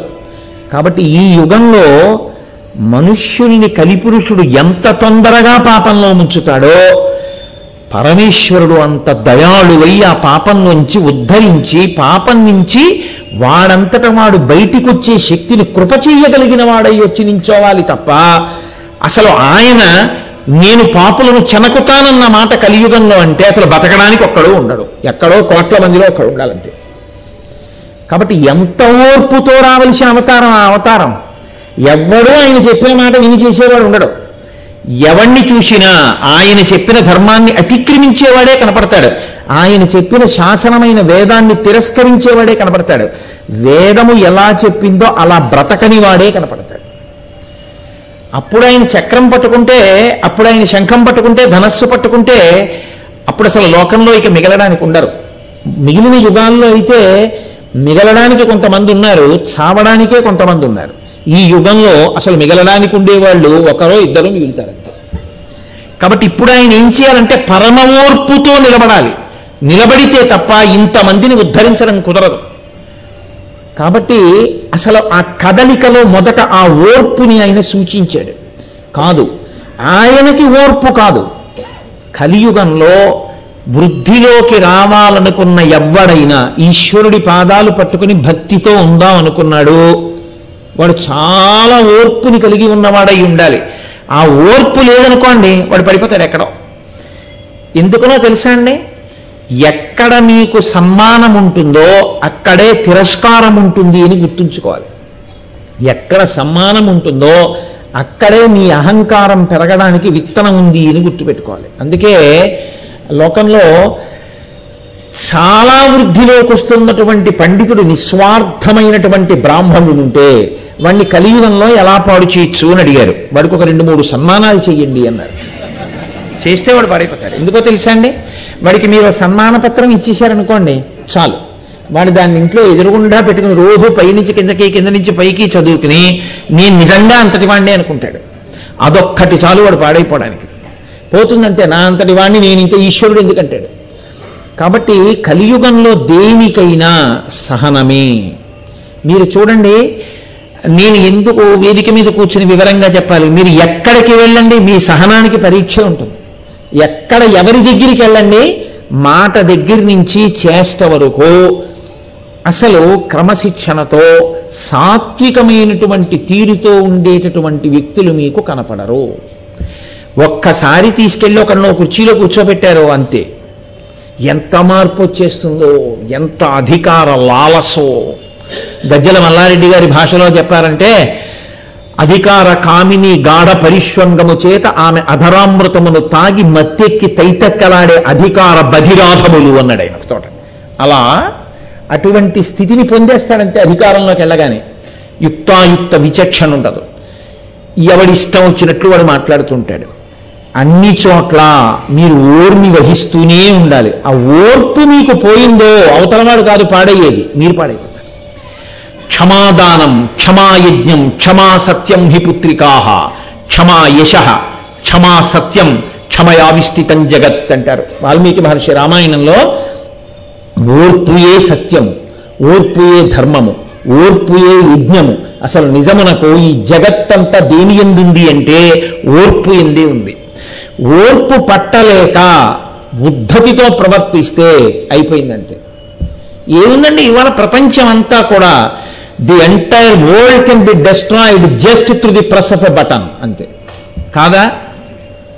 ఎక్కడో కూర్చుని ఇలా ఒక బటన్ నొక్కితే ప్రపంచం అంతా వచ్చి బాంబులు పడిపోగలిగినటువంటి వ్యవస్థ ఇవాళ ఏర్పడిపోయింది.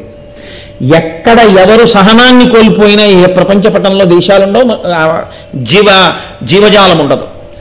కానీ ఇంకా నిలబడగలుగుతోంది అంటే ఎక్కడో ఇంకా సహనం అన్న మాట ఒకటి ఉంది.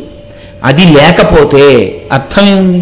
మీరు కలియుగంలో గమనించండి, తల్లి దెబ్బలాడిందని ఆత్మహత్య పిల్ల, మేస్టారు కొట్టారని ఆత్మహత్య పిల్లాడు, భర్త దెబ్బలాడారని భార్య ఆత్మహత్య, అప్పులు చేసేసి తీర్చలేకపోతున్నామని కుటుంబం ఆత్మహత్య, లేకపోతే తనకి ఇంకా పెళ్ళవలేదని ఆడపిల్ల ఆత్మహత్య, ఉద్యోగం రాలేదని మగపిల్లవాడు ఆత్మహత్య. ఈ ఆత్మహత్యలన్నిటికీ కారణం ఎక్కడ అంటే సహనము అన్న మాటని కోల్పోవడమే. వాల్మీకి మహర్షి రామాయణంలో ఒక తీర్పు చెప్తారు. కళ్యాణీ పతగాదేయం లౌకికీ ప్రతిభాతిమా ఏతి జీవంతి మానందో నరం వర్ష శతాదపి. మనుష్యునికి 100 సంవత్సరాల వయస్సు, 99 సంవత్సరముల 364 రోజుల 23 గంటల 59 సెకండ్లు కష్టములతోటే బతికినా చిట్ట చివర 107 పూర్తయ్యే 1 సెకండ్లో నువ్వు శుభవార్త వింటావు, నువ్వు అలా ఓర్పుతో ఉండగలిగితే. కాబట్టి ఓర్పు అంత ప్రధానం. కలియుగంలో ఏ లక్షణాన్ని మనుష్యులు కలిగి ఉండాలో, ఏ రంగంలో వృద్ధిలోకి రావాలనుకున్నవాడైనా ఆ సహనం ఉండాలి. ఆ సహనము మీరు విడిచిపెట్టేశారనుకోండి అంతే. మీరు చూడండి, నేను మీతో యథార్థం మనవి చేస్తున్నాను. వెంకటేశ్వరావతారం అంటే ఏదో తిరుపతి వెళ్ళిపోవడమునో ఆ హుండీలో డబ్బులు వేసేయడం వచ్చేయడం అనుకున్న వాడికి అంతవరకే పనికి వస్తుంది. అది కాదు. వెంకటేశ్వరావతార కదలికలో మీకు ఒక బోధం ఉంది అని మీరు అనుకుంటే మీ జీవితం పండడానికి వెంకటరమణుడు కారకుడు అవుతాడు. మీరు ఈ పొద్దున్నే లేచి ఇలా పేపర్ చదవండి, మీకు ఎంత ఉద్రేకం కలుగుతుందో.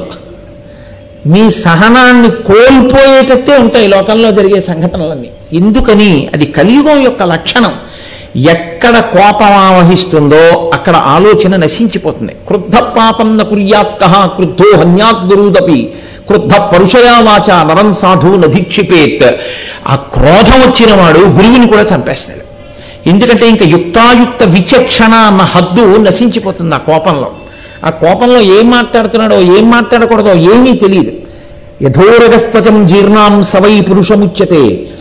ఆ హద్దు దాటకుండా కోపాన్ని అవసరమైతే తెచ్చుకుని, ఓ ఇంతకన్నా నేను కోపధారిని కాకూడదని తన ఒంటిలో పుట్టినటువంటి కుబుసాన్ని తానే విడిచిపెట్టేసిన పావులా తన కోపాన్ని తాను ఒక హద్దు దాటిన తర్వాత ఉంచుకోకుండా విడిచిపెట్టగలిగిన వాడెవడో వాడు ధన్యాస్తే పురుష శ్రేష్ఠాః యో విద్యా కోపబుద్ధితం నిరుంధంతి మహాత్మానో దీప్తమగ్ని వివాంభస. అగ్నిహోత్రము పెరగకుండా ఆర్పినవాడు ఎటువంటి వాడో, కోపము ప్రజ్వరిల్లకుండా నియంత్రించుకున్నవాడు ధన్యుడు. ఆ ధన్యుణ్ణి పాపం అంటదు. నిన్నటి రోజున మీకు చెప్పాను, పాపం అన్న మాటకు అర్థమేమి? ధన్యుని చెనకలేనిది ఏదో దానికి పాపమని పేరు.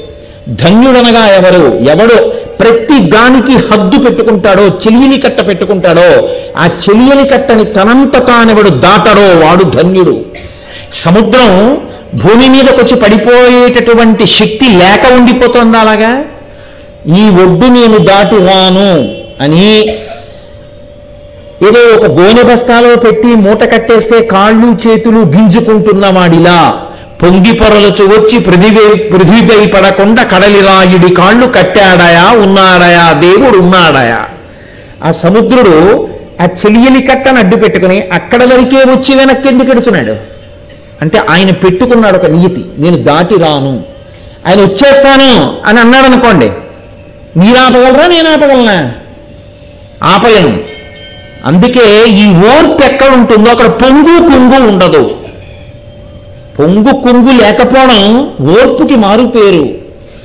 పొంగు కుంగు ఉంటే ఓర్పు పోతుంది. ఎందుకో తెలుసా అండి? ఏంటండి ఇంత గౌరవం పొంది నేను ఇలా కూర్చోడమా అన్నాను అనుకోండి, పోతుందంతే. ఏంటండి నిన్న సాయంకాలం ఉపన్యాసం చెప్పినప్పుడు అంత వేదిక మీద కూర్చుంటాను, అన్ని పూలదండలేస్తారు, అన్ని నమస్కారాలు పెడతారు, నేను ఆఫీస్కి వెళ్ళి ఇంకోటికి నమస్కారం పెట్టడమా? నీ పెట్టడం ఏంటండి అన్నాను అనుకోండి, పోయిందంతే నా ధర్మం. ఇక్కడ నేను నమస్కారమును పొందడానికి యోగ్యుణ్ణి, రేపు నేను ఆఫీస్కి వెడితే నా పై అధికారి యందు నేను విష్ణు స్వరూపాన్ని చూడాలి. నాకు ఆయన విష్ణువు. ఆ విష్ణు స్వరూపాన్ని చూసి నేను ముందు నమస్కారం చేయాలి. అప్పుడు నాకు ఇక్కడ పొందిన సత్కారం అక్కడ నమస్కారానికి అడ్డొచ్చింది అనుకోండి, అప్పుడు పోయేదేది నేను కృతకమైనటువంటి హద్దులు పెట్టుకొని నా ధర్మాన్ని నేను పోగొట్టుకుంటున్నాను. ఎక్కడి ధర్మం అక్కడే. అది తెలియాలి. అందుకే సముద్రం చూడండి, వానాకాలంలో నదులన్నీ చేరుతాయి, పొంగదు. వేసవి కాలంలో నీరంతా సూర్యుడు లాగుతాడు, కుంగదు. ఎప్పుడూ ఒక్కలా ఉంటుంది. పొంగు కుంగు లేని సముద్రం చెయ్యలి కట్ట దాటదు, ఓర్పుతూ ఉంటుంది. సహనం. ఈ సహనం కలియుగంలో చాలా అవసరం. ఎక్కడ వరకు? చాలా ఓర్పుతో నువ్వు వ్యవహారాన్ని చక్కబెట్టాలి తప్ప ఒక్కొక్కసారి కోపం సాధనంగా వాడాలంతే. కోపాన్ని సాధనంగా వాడి నువ్వు చక్కబెట్టాలంతే. దాన్ని ఆ తర్వాత వెంటనే మనం అనుకున్న పని చక్కబడిపోతోంది, ఇంకా నువ్వు ఆ కోపం పట్టుకోకూడదు, అయిపోయిందంటే అదొక పనిముట్టు. పటకారం ఎంతవరకు పట్టుకుంటావు? వేడి పాలగిన్ని చేత్తో పట్టుకోలేవు కాబట్టి పటకారతో పాలగిన్నె పట్టుకుంటావు. ఓహోహో పటకారా, వేడి పాలగిన్నెను అద్భుతంగా పట్టినావు, నిన్ను నీ విడిచిపెట్టను, పట్టి విడువరాదు నా చెయ్యిని పట్టుకుంటుంటే.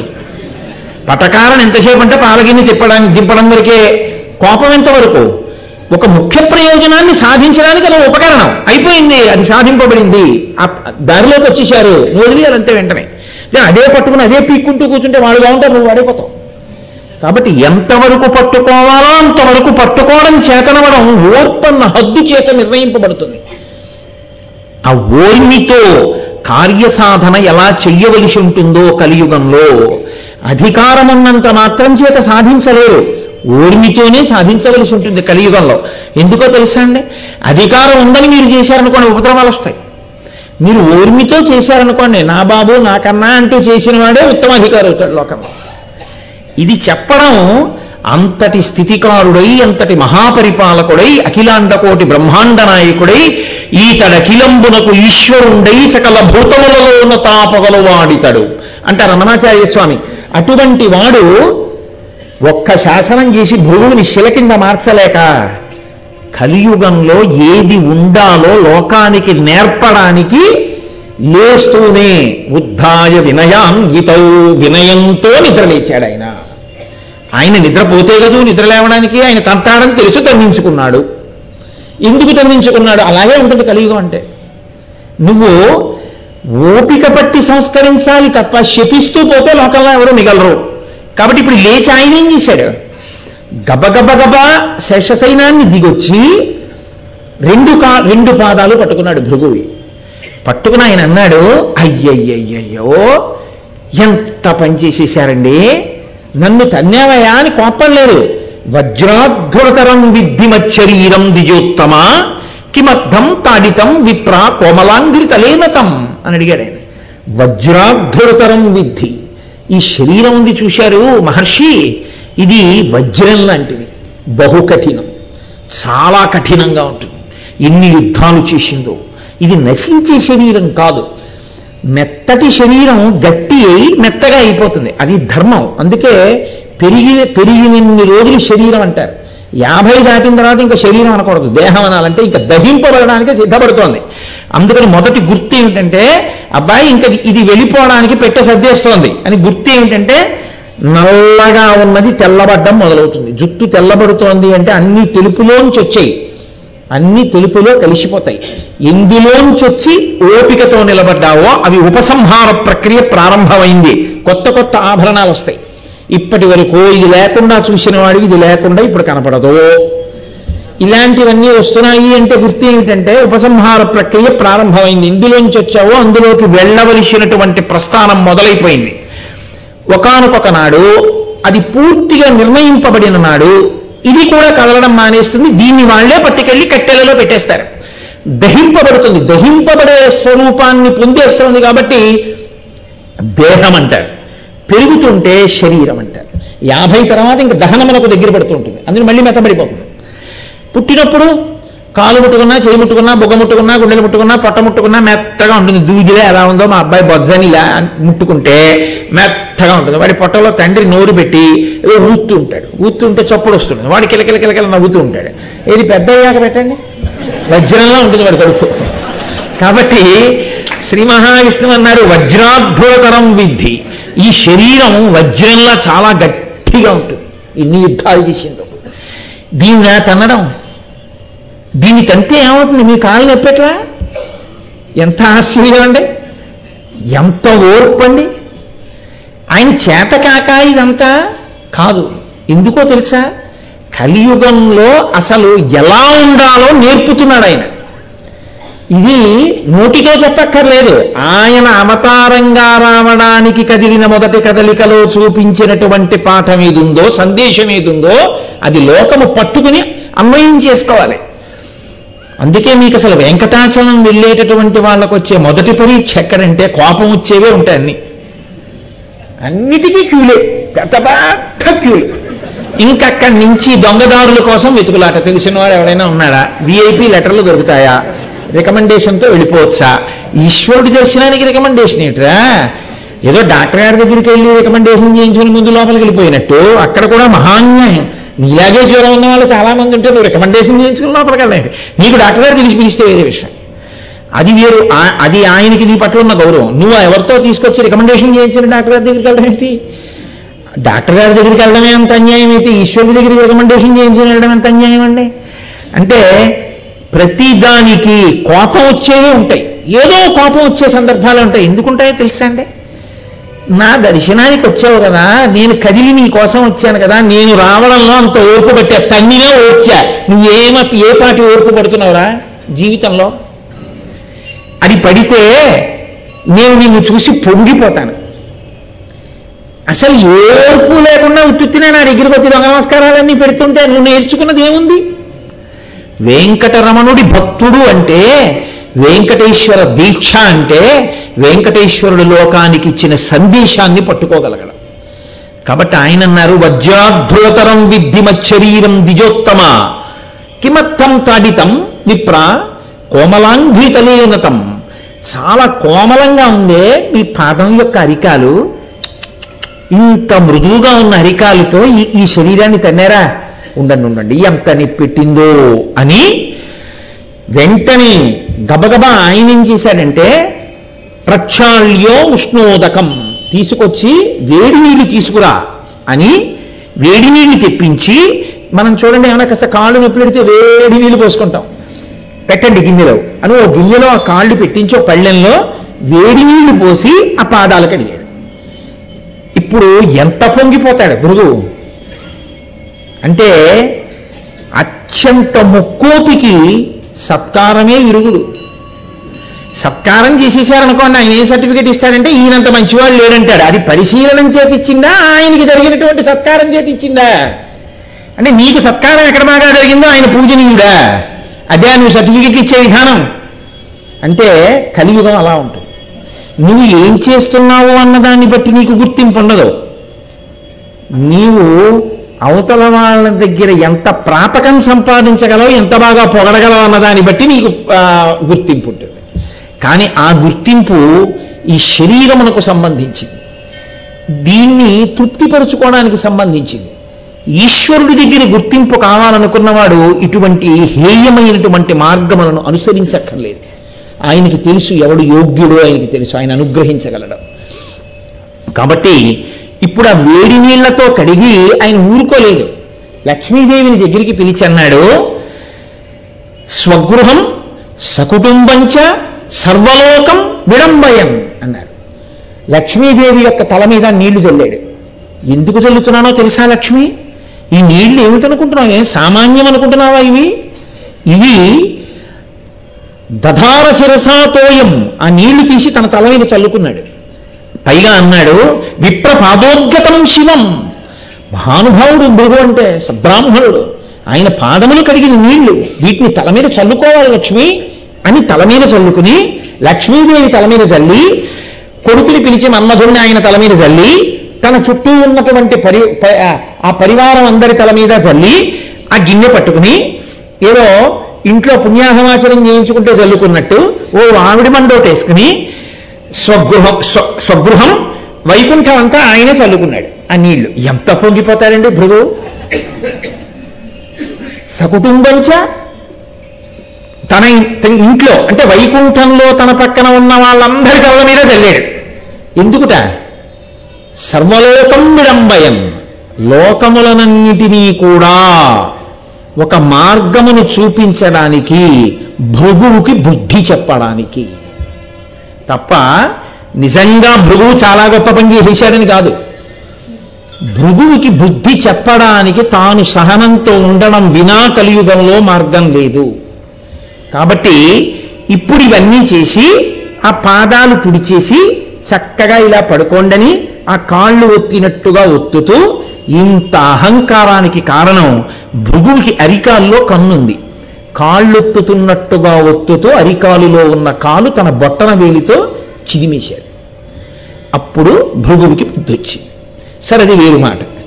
ఈయన అప్పుడు గబగబా కిందకెళ్ళి శ్రీ మహావిష్ణువుని అందరూ ఆరాధించవలసినదే అని ఒక తీర్పు చెప్పారు. ఆ యజ్ఞం అక్కడ పూర్తయిపోయింది. ప్రధాన ప్రయోజనం ఏమిటి? స్వామి కదిలి రావాలి వెంకటేశ్వరుడిగా. స్వామి కదిలి రావడము అన్న మాట యందు మీరు ఒకటి గుర్తు పెట్టుకోవాలి.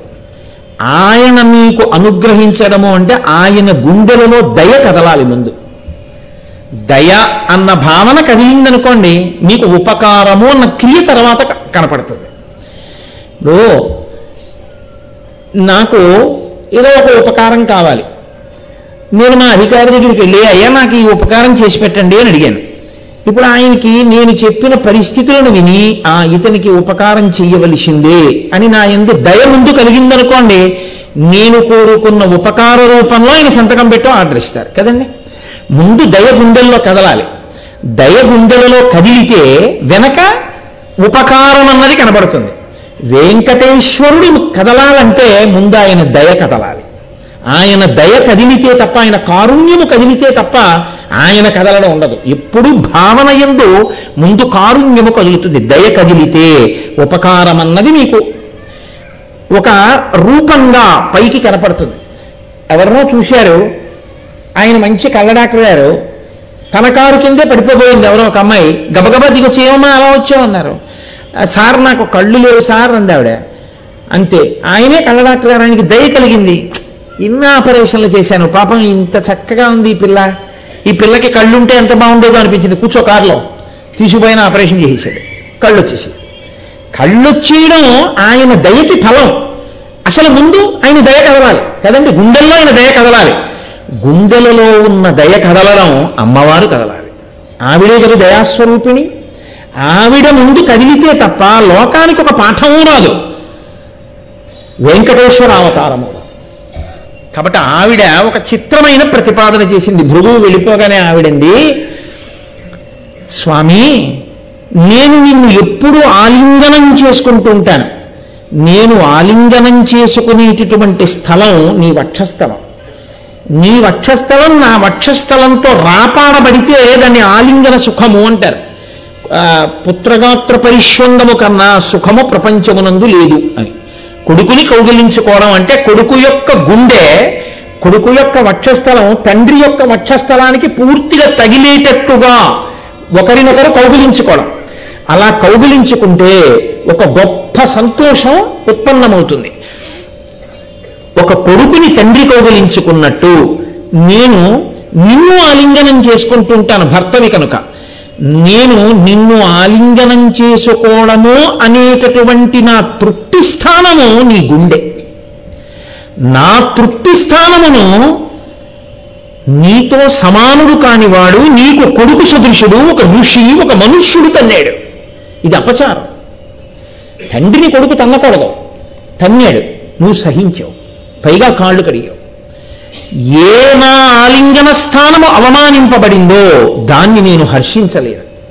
కాబట్టి కరవీరపురం గచ్చామి గరుడధ్వజ, నేను కరవీరపురం వెళ్ళిపోతున్నాను, వెళ్ళిపోయి అక్కడ ఉంటాను. నేను వైకుంఠంలో ఉండదలుచుకోలేదు కొంతకాలం. నాకు రోషం వచ్చింది, కోపం వచ్చింది, నేను వెళ్ళిపోతున్నానండి ఆవిడ. అయితే మీరిక్కడ తడితోసి జగన్నాథ మదాలింగ స్థల, నేను ఏ ప్రాంతాన్ని కౌగలించుకున్నప్పుడు నా గుండెల చేత రాపాడిస్తానో ఆ స్థానాన్ని తన్నాడైన. లేదు, నా నివాస స్థానాన్ని తన్నాడైన. నువ్వు నాకు ఇచ్చిన స్థానం గుండె, అక్కడ తన్నాడు. కాదు, నీ గుండె నా ఐదోతనానికి గుర్తు. దాన్ని తన్నాడు ఆయన. నాకు బాధ కలిగింది, నువ్వు క్షమించావు, నేను క్షమించలేను. నువ్వు క్షమించిన వాడిని నేను శపించలేకపోతున్నాను, కాబట్టి నేను వెళ్ళిపోతున్నాను వైకుంఠం నుంచి అని ఎక్కడికి వెళ్ళిపోతుందో చెప్పింది ఆవిడ. చెప్పకుండా వెళ్ళిపోలేదు ఆవిడ. గచ్చామి గరుడధ్వజ, నేను వెళుతున్నాను ఎక్కడికో తెలుసా, కరవీరపురం వెళ్ళిపోతున్నాను, కొల్హాపురం వెళ్ళిపోతున్నానని తల్లి వెళ్ళిపోయింది లక్ష్మీదేవి. వెళ్ళిపోతే అక్కడ ఒక పెద్ద గమ్మత్తోడు జరిగింది. ఆవిడ వెళ్ళిపోయినటువంటి ఉత్తర క్షణంలో యదాగత మహాలక్ష్మి తథా నారాయణో హరి, ఆవిడ వైకుంఠం నుంచి వెళ్ళిపోగానే శ్రీ మహావిష్ణువుకి ఒక్క క్షణం కూడా అక్కడ ఉండబుద్ధి లేదు, ఆయన వెళ్ళిపోయాడు. ఇది బాహ్యంలో లక్ష్మీదేవి వెళ్ళిపోయింది కాబట్టి ఉండలేక ఆయన వెళ్ళిపోయాడు. ఆంతరంలో దయ కదిలితే కానీ వెంకటేశ్వరుడు కదలడు. ఆయన కదిలి వస్తున్నాడు అవతారానికి. కింద ఇక్కడ నిలబడడం కోసం మహానుభావుడు బయలుదేరి వస్తున్నాడు. ఇందులో మీరు ఒక పెద్ద రహస్యాన్ని ఒకదాన్ని పరిశీలించవలసి ఉంటుంది. ఆమె నిత్యానపాయని కదా. తెల్లవారి లేస్తే లక్ష్మీదేవికి పూజ చేస్తే మనం నిత్యానపాయనీం నిరవద్యాం దేవదేవ దివ్య మహిషీం అని చెప్తున్నాం కదా. అటువంటి తల్లి ఎప్పుడూ వీడి ఉండని తల్లి కదా. శ్రీరమ సీతగాగ నిజసేవక బృందము వీరవైష్ణవాచార జనంబుగాగ విరజానది గౌతమిగాగ వికుంఠమున్నారయ భద్రశైల శిఖరగ్రముగాగ వసించు చేతనోద్ధారకుడైన విష్ణుడముదాశరథీ కరుణాపయోనిధి అని కదా గోపరాజు గారు. ఆయన రాముడిగా వస్తే ఆమె సీతగా వస్తుంది, ఆయన కృష్ణుడిగా వస్తే ఆవిడ రుక్మిణిగా వస్తున్నాడు. నిత్యానపాయని ఆయన్ని విడిచిపెట్టి ఉండదు. అటువంటి తల్లి విష్ణువుని విడిచిపెట్టి వెళ్ళిపోవడం ఎలా కుదురుతుంది అంటే ఆవిడ నిజంగా విడిచిపెట్టి వెళ్ళిపోయింది కాదు, ఆయన ఎక్కడికి రావాలో మార్గం సూచిస్తున్నది. ఎక్కడికొచ్చి ఆయన నిలబడాలో ఆవిడ మార్గాన్ని ప్రచోదనం చేస్తోంది. నువ్వు ఇక్కడికొచ్చి నిలబడాలి, నిలబడి అనుగ్రహించాలి వీళ్ళందరినీ. కాబట్టి ఆవిడ వెళ్ళిపోగానే ఆయన ఉండలేకపోయాడు. అసలు రహస్యం ఏమిటో తెలుసా అండి? వేదం మనకు ఒక మాట చెప్తోంది. పురుషుడు అగ్నిహోత్రం చేస్తాడు. అగ్నిహోత్రం కానీ సంధ్యావందనం కానీ ఇలాంటివి చేసేటప్పుడు తాను అమ్మడానికి అధికారం ఉన్న ప్రదేశం ఏదున్నదో, విక్రయించడానికి తనకి అధికారం ఉన్న ప్రదేశం ఏదున్నదో అక్కడ తన పక్కన తన భార్య లేని స్థితిలో తాను అగ్నిహోత్రం చేయడానికి అనర్హుడు. నేనే నా ఇంట్లోనే అగ్నిహోత్రం చేస్తున్నాను, నా భార్య నా పక్కన లేదనుకోండి, ఆ సమయంలో నేను విక్రయించడానికి అధికారం ఉన్న ప్రదేశంలో, అంటే ఇంట్లో ఎంత మేర అమ్మడానికి నాకు అధికారం ఉందో అది కాకుండా మా అన్నయ్య ఇంట్లో పక్కన ఉన్నా సరే నేను అగ్నిహోత్రం చేయకూడదు. నేను విక్రయించడానికి అధికారం ఉన్న ప్రదేశంలో నా భార్య తిరుగుతుండగానే నేను అగ్నిహోత్రం చెయ్యాలి. ఎందుకని? ఈయనకి గృహస్థు అని ఒక పేరు, ఆమెకి పత్ని అని ఒక పేరు. పత్ని అంటే ఆమె పక్కన ఉంటే తప్ప ఈయన కొన్ని చెయ్యడానికి వీలు లేదు, ఈయన ఇవి చెయ్యడానికి అర్హుడే. ఆడదాని మెడలో మంగళసూత్రాన్ని చూడగానే ఆమె సువాసిని అని ఎలా నమస్కరిస్తామో, ఈయన మంగళప్రదుడు, ఈయన అగ్నికార్యం, హోమం, యజ్ఞం, యాగం, కన్యాదానం, పూజ చెయ్యడానికి అర్హుడు. ఎడంభుజం మీద ఉత్తరీయం. ఆ ఉత్తరీయం ఆయన అధికారాన్ని సూచిస్తుంది. మంగళప్రదుడు ఆయన భార్యాసహితుడు, ఆయన యజ్ఞయాగాదులు చేయవచ్చు అని. పత్ని అన్న మాటకి అంత లోతైన అర్థం ఉంది. కాదు మీతో నేను ఒక విషయాన్ని మనవి చేస్తాను. ఆమెయే ఆ ఇంటి లక్ష్మి. అందుకే పీటల మీదకి తీసుకొచ్చేటప్పుడు గౌరీ పూజ వరకు ఆమె నడిచి రావచ్చు. గౌరీ పూజ చేసిన తరువాత ఇక ఆడపిల్ల ఎట్టి పరిస్థితుల్లోనూ పెళ్లిపీటల మీదకి నడిచి రాకూడదు. ఎందుకు రాకూడదో తెలుసా అండి? ఆమెతో గౌరీ పూజ చేయించినప్పుడు కన్యావరణ అయిపోతుంది. ఆమెని ఆయనకి ఇల్లాలుగా ఇవ్వడానికి తీసుకొస్తున్నారు పీటల మీదకి. ఇప్పుడు ఆయనకి ఆమె లక్ష్మి, ఆయనకి లక్ష్మిగా వస్తున్నది నడిచి రాకూడదు. లక్ష్మి రథం మీద రావాలి, గౌరవంగా రావాలి, మర్యాదతో రావాలి. అందుకని ధాన్యం పోసినటువంటి గంపలో కూర్చోపెట్టి ఈమె లక్ష్మి, నీవు నారాయణుడవు, నీకు ఈమెనిస్తున్నామని మేనమామల ముద్దు మేలైన ముద్దు, ఈమె వృద్ధిలోకి రావాలని మేనమామలందరూ కలిసి లక్ష్మికి తీసుకొస్తున్నారు. కాబట్టి బుట్టలో పట్టి తీసుకొస్తారు. మా అక్క చెల్లెలికి తోడ పుట్టినందుకు మేము పొందిన అదృష్టం ఏంటంటే మా అక్క చెల్లెలి కడుపున పుట్టిన లక్ష్మిని మేము పట్టుకుని తీసుకెడుతున్నాం, నారాయణుడి దగ్గరికి తీసుకెడుతున్నాం, ఇంతకన్నా మాకేం కావాలి అని వాళ్ళు పంచెలు కట్టుకుని ఉత్తరీయాలు వేసుకుని వాళ్ళు బుట్ట పట్టుకుని పెడతారు లక్ష్మీదేవిని. లక్ష్మీదేవిని పట్టుకుని తీసుకొచ్చి నారాయణుడికి అప్పచెప్పారు కాబట్టి మగపెళ్లి వారు మురిసిపోయి లక్ష్మినే తెచ్చి తనకు అప్పచెప్పారంటే మామగారు మురిసిపోవాలి. తన ఇంటికి లక్ష్మీదేవి వచ్చింది కాబట్టి ఎక్కడో పుట్టిన పిల్ల ఇక్కడికి వచ్చింది, ఇంటి పేరు వదిలేసింది, వంశం వదిలేసింది, గోత్రం వదిలేసింది. తన కొడుకు యొక్క తేజస్సు స్వీకరించి తన వంశానికి ఉద్ధారకుణ్ణి కలిస్తోంది. తను తాతయ్య మనవణ్ణి చూసుకుని మురిసిపోతున్నాడు. ఇన్ని తరాలు చూశానని తాతగారే అని పిలిపించుకుని సంతోషపడిపోతున్నాడు. అందుకని మామగారు ఆ రోజున మురిసిపోయి పిల్లని బుట్టలో పెట్టి తెచ్చినందుకు తన ఆనందమును ఆవిష్కరిస్తూ మీరు 10 కాలాలు జీవించి ఉండండి అని ఆయుర్దాయకారకముగా అంచు కలిగిన వస్త్రాన్ని బహూకరిస్తాడు. వస్త్రద్వయం, ఒకటి ఇవ్వకూడదు కాబట్టి పంచెల చాపు లేదా ఉత్తరీయంతో కూడిన పంచెని ఆ బుట్టలో తీసుకొచ్చిన వాళ్ళందరికీ బహూకరిస్తారు. అసలు ఆడపిల్ల జీవితంలోకి ప్రవేశించడమే అంత గమ్మత్తు. పెళ్ళైపోయిన తర్వాత ప్రధాన హోమం దగ్గరికి వెడుతుంటాడు పురుషుడు. వెళ్ళేటప్పుడు భార్యని తీసుకెళ్లేటప్పుడు ఒక మంత్రం ఉంటుంది, ఆ మంత్రం చెప్పి తీసుకెళ్ళాలి. ఏమని తీసుకెళ్తాడో తెలుసా అండి? మీరు స్వామిని అయి నడిచిరా అంటాడు. అంటే హోమం చేయడానికి ప్రధాన హోమం రాత్రి ముహూర్తం అయితే రాత్రి చేసేస్తారు. ప్రధాన హోమం చేసేటప్పుడు భార్య పక్కన కూర్చోవాలి అంటే తన అభ్యున్నతికి అంతటికీ ఇక ఆమె కారణమై ఉంటుంది. కాబట్టి ఆమె స్వామిని అంటే ఆమెయే ఆ ఇంటి యజమానురాలు. గృహిణి గృహముచ్యతే. గృహము అని దేనికి పేరు? భార్య ఉంటేనే దానికి గృహమని పేరు. భార్య లేదు అది గృహము కాదు. గృహము కాదు కాబట్టి ఆయన గృహస్థు కాడు కాబట్టి ఆయనకి యజ్ఞం కాని, యాగం కాని, అగ్నిహోత్రం కాని, తన కడుపున పుట్టిన పిల్లలు కన్యాదానం చేసే అధికారం కానీ ఆయనకి లేవు. ఇంకో గంటని కూర్చోబెట్టి చేయించాలి. భార్యాస్థానము అంత గొప్పది. అందుకే శాస్త్రం దాన్ని ఇంకొక పేరుతో పిలవదు, పత్ని అని పిలుస్తుంది. పత్ని వేరు, భార్య వేరు, సతి వేరు, వీటికి అర్థాలు వేరుగా ఉంటాయి. పత్ని అన్న మాటకు అర్థం ఏంటంటే అందుకే ధర్మపత్ని సమేతస్య అంటాం. తన పక్కన కూర్చుని అగ్నిహోత్రాది క్రతువులు చేయడానికి అధికారము పొందినదెవరో ఆమె మాత్రమే పత్ని.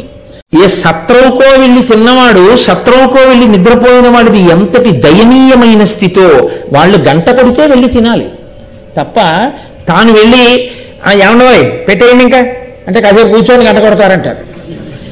ఒక ఆశ్రమంలోనో ఒక సత్రవులోనో బ్రతికేవాడు ఎటువంటి వాడో, ఎంత గొప్ప ఇంట్లో తాను బ్రతుకుతున్నా, ఎంతమంది ఉన్నారనుకున్నా భార్యాహీనుడు కేవలం సత్రవులో బ్రతుకుతున్నవాడే, వాడు గృహమునందున్నవాడు కాడు. ఎందుకనంటే గృహిణి లేదు. గృహిణీ గృహముచ్యతే. వేదమూలమిదం బ్రాహ్మం ధనమూలమిదం జగత్ కృషిమూలమిదం ధాన్యం భార్యామూలమిదం గృహం. స్పష్టంగా శాస్త్రం చెప్తోంది. వేదమూలమిదం బ్రాహ్మం. బ్రాహ్మణ్యమంతా వేదం వల్లే ఉంది. అలాగే వేదమూలమిదం బ్రాహ్మం భార్యామూలమిదం గృహం. ఇంట్లో ఇల్లాలు ఉంటేనే అది ఇల్లు. ఇల్లాలు లేకపోతే తను తొలదాచుకుంటున్నటువంటి ఒక సత్రం. కృషి మూలమిదం ధాన్యం. ఎవడు కష్టపడి వ్యవసాయం చేస్తాడో వాడికే ధాన్యం వస్తుంది, అంతేగాని ఇంట్లో కూర్చుని పండమంటే పండదు. ధనమూలమిదం జగత్. ఈ లోకంలో భోగాలన్నీ ధనం వల్లే ఉన్నాయి. ఇవి మూలకారకాలు. కాబట్టి పత్ని స్థానము అంత గొప్పది. పత్ని స్థానమునందుండవలసిన వ్యక్తి ఆ ఇంట లేదనుకోండి, ఆ ఇంట ఈ నుండి ఏం చెయ్యాలి? నువ్వు ఏం చేద్దాం అనుకుంటున్నావో, ఎంత గౌరవాన్ని పొందాలనుకుంటున్నావో, నీకు ఎంత శాంతిగా ఉందనుకుంటున్నావో అంత పాడైపోతున్నావు. భార్య విషయంలో నువ్వు పరాకుగా ఉండి భార్య పట్ల అమర్యాదతో ప్రవర్తిస్తే నువ్వు ముందు నేర్చుకోవలసింది జీవితంలో, ప్రత్యేకించి సనాతన ధర్మమునకు ఆలవాలమైన వేదభూమి కర్మభూమి అయినటువంటి భరతఖండంలో భార్యని గౌరవించడం చేత కాని వాడు ఎన్ని పారాయణలు చేసినా, ఎన్ని ఉపన్యాసాలు చేసినా, ఎన్ని ఉపన్యాసాలు విన్నా చెప్పినా ఒకటే. భార్యాస్థానం అంటే అంత గొప్పది. ఆమె వెళ్ళిపోతే ఆ ఇల్లు అయోమయం. కాబట్టి ఆ భార్యాస్థానము ఎంత గొప్పదో సూచించి అలా బ్రతకడం నేర్చుకో తప్ప ఏదో కేవలముగా నామక పిల్లని బుట్టలో పెట్టడం, తీసుకురావడం, తీసుకొచ్చి అక్కడ కూర్చోబెట్టడం, కన్యాదానం ఒక తంతుగా నువ్వు చేసి నీ జీవితాన్ని తంతుగా మార్చుకోకు. నీ జీవితాన్ని వైదికం చేసుకో, భార్యాస్థానం యొక్క గొప్పతనం ఏమిటో నువ్వు తెలుసుకో. నీ గృహిణి లేకపోతే నీకసలు అయోమయం పొందాలి. ఎక్కడికి వెళ్ళిందండి ఆవిడ కొల్హాపురం వెళ్ళింది. కొల్హాపురం ఆవిడ కాదని మీరు అనగలరా? ఈ భూమండలం లక్ష్మీస్థానం కాదని మీరు అనగలరా? వైకుంఠమే ఆవిడ ఇల్లని మీరు అనగలరా? ఆవిడ ఎక్కడుందో ఆవిడ కోసం ఆయన వెళ్ళిపోతారంటే అర్థం ఏమిటో తెలుసా అండి? ధర్మం నిలబడాలి అంటే తాను అలాగే కలిసి ఉండాలి. అలా భార్యాభర్తల్ని వేరు చెయ్యడం కన్నా పాపం లోకంలో ఇంకొకటి లేదు. నేను ఈ మధ్యనే పేపర్లో ఒక మహాతల్లి, ఒక ఐఏఎస్ అధికారిని అన్న మాట ఒకటి చూసి నేను చాలా సంతోషించా. భార్యాభర్తలు ఉద్యోగస్తులైతే ఒక్క చోటనే ఉంచాలి, లేకపోతే వాళ్ళ కుటుంబాలకి మనశ్శాంతి ఉండదు అంది ఆవిడ. అబ్బా, ఈవిడెవరో చాలా వైదికంగా మాట్లాడింది, వేదంలో చెప్పిన విషయాన్ని మాట్లాడింది అని నేను చాలా సంతోషించాను. మనశ్శాంతి ఉండదు అన్నారు ఆవిడ. సౌకర్యార్థము అన్నమాట ఆవిడ వాడలేదు. కాబట్టి భార్యాభర్తలు అంటే శాంతికారకము. శాస్త్రం ఆడదానికి పెట్టిన పేరేమిటో తెలుసా అండి? గృహిణికి భర్త యొక్క శాంతి స్థానము అని పిలిచింది. ఎంత కష్టం ఉండనివ్వండి, భార్యని చూడగానే మర్చిపోతాడు. భార్య మాటల యందు సేద తీరుతాడు. భార్య వాక్కుల చేత ఉపశాంతి పొందుతాడు. లోకమంతా ఎంత కీర్తించనివ్వండి, భార్య పనికిమాలిన వాడు అంటుంటే తానంత కుందుతాడు. ఆయన మనశ్శాంతిని నిర్ణయించేది భార్య. ఆమె అంత విస్ఫోటనం చేయగలదు, అంత విస్ఫోటనాన్ని ఆర్పగలదు. కాబట్టి లోకంలో దాంపత్యం యొక్క రహస్యం ఏమిటో, దాంపత్యం యొక్క పవిత్రత ఏమిటో లోకానికి చెప్పాలనుకున్నాడు. ఎందుకో తెలుసా అండి? ఈ భూమండలం మొత్తం మీద ఒకసారి మంగళసూత్రం 3 ముళ్ళు వేస్తే ఇక ఆ శరీరములు ఉన్నంత కాలం సావో రేవో కలిసి ఉండడమే తప్ప విడాకులు అన్న మాట తెలియనటువంటి ధర్మం ఎక్కడైనా ఉంటే ఒక్క సనాతన ధర్మమే. ఇంకా ఇతర విశ్వాసములన్నింటిలో విడాకులు అన్న మాట ఉంది. ఇవాళ చేసుకోవడం, 3 రోజులు బయట వేయడాలు, మళ్ళీ ఇంకోవడం చేసుకోవడాలు ఉన్నాయి. సనాతన ధర్మంలో అలా లేదు. ఎంత చేయరాని తప్పు చేయనివ్వండి, ఉద్ధరించుకుని పక్కన కూర్చోబెట్టుకోవడమే కానీ అసలు విడిచిపెట్టేయడం, విడాకులు ఇవ్వడం తెలియదు. అసలు విడిచిపెట్టేయడం, విడాకులు ఇవ్వడం తెలిస్తే గౌతముడు అహల్యకు విడాకులు ఇవ్వాలి. అహల్య ఎంత చేయరాని దోషం చేసింది. అంత దోషం చేసినటువంటి అహల్యని ఏ తపస్సు చేస్తే ఆ దోషం పోతుందో చెప్పి ఆ దోషం నివృత్తి అయ్యేటట్టు చేసి మళ్ళీ తెచ్చి తన పక్కన కూర్చోబెట్టుకుని, మహానుభావుడురా గౌతముడు అంటే, మహాతల్లిరా అహల్య అంటే అని ఆవిడికి పూజనీయమైన స్థానాన్ని కల్పించి ఉద్ధరించిన వాడు భర్త. సనాతన ధర్మంలో భర్తృస్థానం అంటే అంతటి పరిపక్వత కలిగినటువంటిది. అందుకే అనుభవజ్ఞుడై ఉంటాడు కాబట్టి వయసులో పెద్దవాడికి ఇచ్చి చేస్తారు తప్ప పెద్దదాన్ని భార్యం చేసుకోవడం, చిన్నవాడు భర్త అవడం అన్నది ఈ సంప్రదాయంలో ఉండదు. సనాతన ధర్మంలో అది విరుద్ధం. కాబట్టి కలియుగంలో ఏది ప్రధానమైనటువంటి విషయమో, ఏ దాంపత్యమే అసలు ఇక్కడ ఇంత కీర్తింపబడుతోందో, ఇవాళ ప్రపంచమంతా సనాతన ధర్మము, భారతదేశము అంటే దేనికి నమస్కారమో తెలుసా అండి? ఏమి దేశం రా అసలు? ఇక్కడ వివాహ వ్యవస్థ ఎంత చిత్రం. ఒక్క పసుపు తాడు కడితే వాడు కొట్టినా, తిట్టినా, తాగినా, తుమ్మినా, దగ్గినా, పడిపోయినా, పడగొట్టినా, తెల్లవారి దెబ్బలు తిన్న తల్లి మంగళసూత్రాలు కళ్ళకద్దుకుని వీడి చేతిలో నేను వెళ్ళిపోవాలంటుంది తప్ప వీడు ఎప్పుడు వెళ్ళిపోతాడంతో. ఏమి సనాతన ధర్మం, ఏమి పాతివ్రత్యం, ఏమి వైవాహిక వ్యవస్థ. అందుకు కదా విశ్వనాథ సత్యనారాయణ గారు 1000 పడగలు చేశారు. 999 పడగలు చితికిపోయినా ఇంకా వివాహ వ్యవస్థ అనేటటువంటి పడగ ఒక్కటి మిగిలింది. సహస్రశీర్ష పురుష, పరమేశ్వరుని యొక్క సనాతన ధర్మపు 1000 పడగలలో జీవించి ఉన్న పడగ ఇది ఒక్కటే. వివాహ వ్యవస్థని మలినం చెయ్యకండి అని విశ్వనాథ సత్యనారాయణ వారు గుండెలు బాదుకుని 1000 పడగల నవలగా తీసుకొచ్చారు. కాబట్టి ఆ విషయాన్ని నిరూపణం చేస్తున్నాడు మహానుభావుడు. ఆమె వెళ్ళిపోయింది, ఆయన ఉండలేకపోయాడు అంతే. కాబట్టి ఇప్పుడు ఆయన కూడా ఆమెనే వెతుక్కుంటూ బయలుదేరిపోయాడు. బయలుదేరిపోయి భూలోకానికి వచ్చాడు. అంటే వెంకటేశ్వర స్వామి అవతారాన్ని లోకానికి అందించిన తల్లి ఎవరు? సాక్షాత్తు దయాస్వరూపిణి అయిన అమ్మవారే. అమ్మవారే అసలు ముందు కదిలి రాకపోతే, దయ కదలకపోతే అసలు వెంకటేశ్వర అవతారము వచ్చే అవకాశమే లేదు. అది అమ్మగా ముందు ఆవిడ యొక్క దయ, తర్వాత అయ్య యొక్క దయ. కాబట్టి ఇప్పుడు చూడండి, ఆ స్వామి బయలుదేరి వచ్చాడు. వచ్చి వచ్చి వచ్చి వచ్చి ఎక్కడికి వచ్చి చేరాలి? ఆయన ముందే తెచ్చి పెట్టుకున్నాడు స్థావరాన్ని. ఆయనకి తెలుసు ఎందుకు రావాలో, ఎక్కడికి రావాలో అన్నీ తెలుసు. ఆయన క్రీడాద్రి ఉంది, దాన్ని వెంకటగిరిగా తీసుకొచ్చి పెట్టాడు. ఆ వెంకటగిరి నోటిగా ఉంటుంది అంటుంది భవిష్యోత్తర పురాణం. అది ఒక నోరు తెరిస్తే ఎలా ఉంటుందో అలా ఉండి, వెనకాతల శ్రీశైలం దానికి పృష్ఠభాగంగా ఉంటుంది. శ్రీశైలం పృష్ఠభాగంగా ఉండి, అహోబలం కడుపుగా ఉండి, వెంకటగిరి నోరు తెరిచిన స్థానం అయి ఉంటే, ఆ నోరు తెరిచిన స్థానం ఏదుందో దాని పై దవడ మీద ప్రకాశించేటటువంటి మణి రూపంలో ఆ వెంకటగిరి ఉంటుంది. ఆ వెంకటగిరి సాక్షాత్తుగా యథార్థమునకు మధురయి. ఒకానొకప్పుడు ఈ కృష్ణ భగవానుడు నడయాడినటువంటి మధురానగరం ఏదుందో ఆ మధురానగరమే ద్వాపర యుగాంతం తర్వాత రామచంద్రమూర్తి నడయాడినటువంటి అయోధ్యానగరపు తేజస్సు త్రేతాయుగం తర్వాత కలియుగంలో అయోధ్య మధుర కలిసి వెంకటాచలంగా వచ్చాయి. కాబట్టి ఇప్పుడు ఆయన అక్కడికి చేరాడు. అక్కడికే ఎందుకు చేరాడో తెలుసా అండి? అక్కడ ఒక పెద్ద పుట్ట ఒకటి ఉంది ఒక చోట. ఆ పుట్ట మీద ఆ పుట్ట ఒక పెద్ద చింత చెట్టు కింద ఉంది. ఇవాళ లేదు అది. తింతిని వృక్షము అంటారు, నీడ తిరిగిన చింత చెట్టు అని. అంత పెద్ద చింత చెట్టు ఉండేది. ఆ చింత చెట్టు కింద ఒక పెద్ద పుట్ట.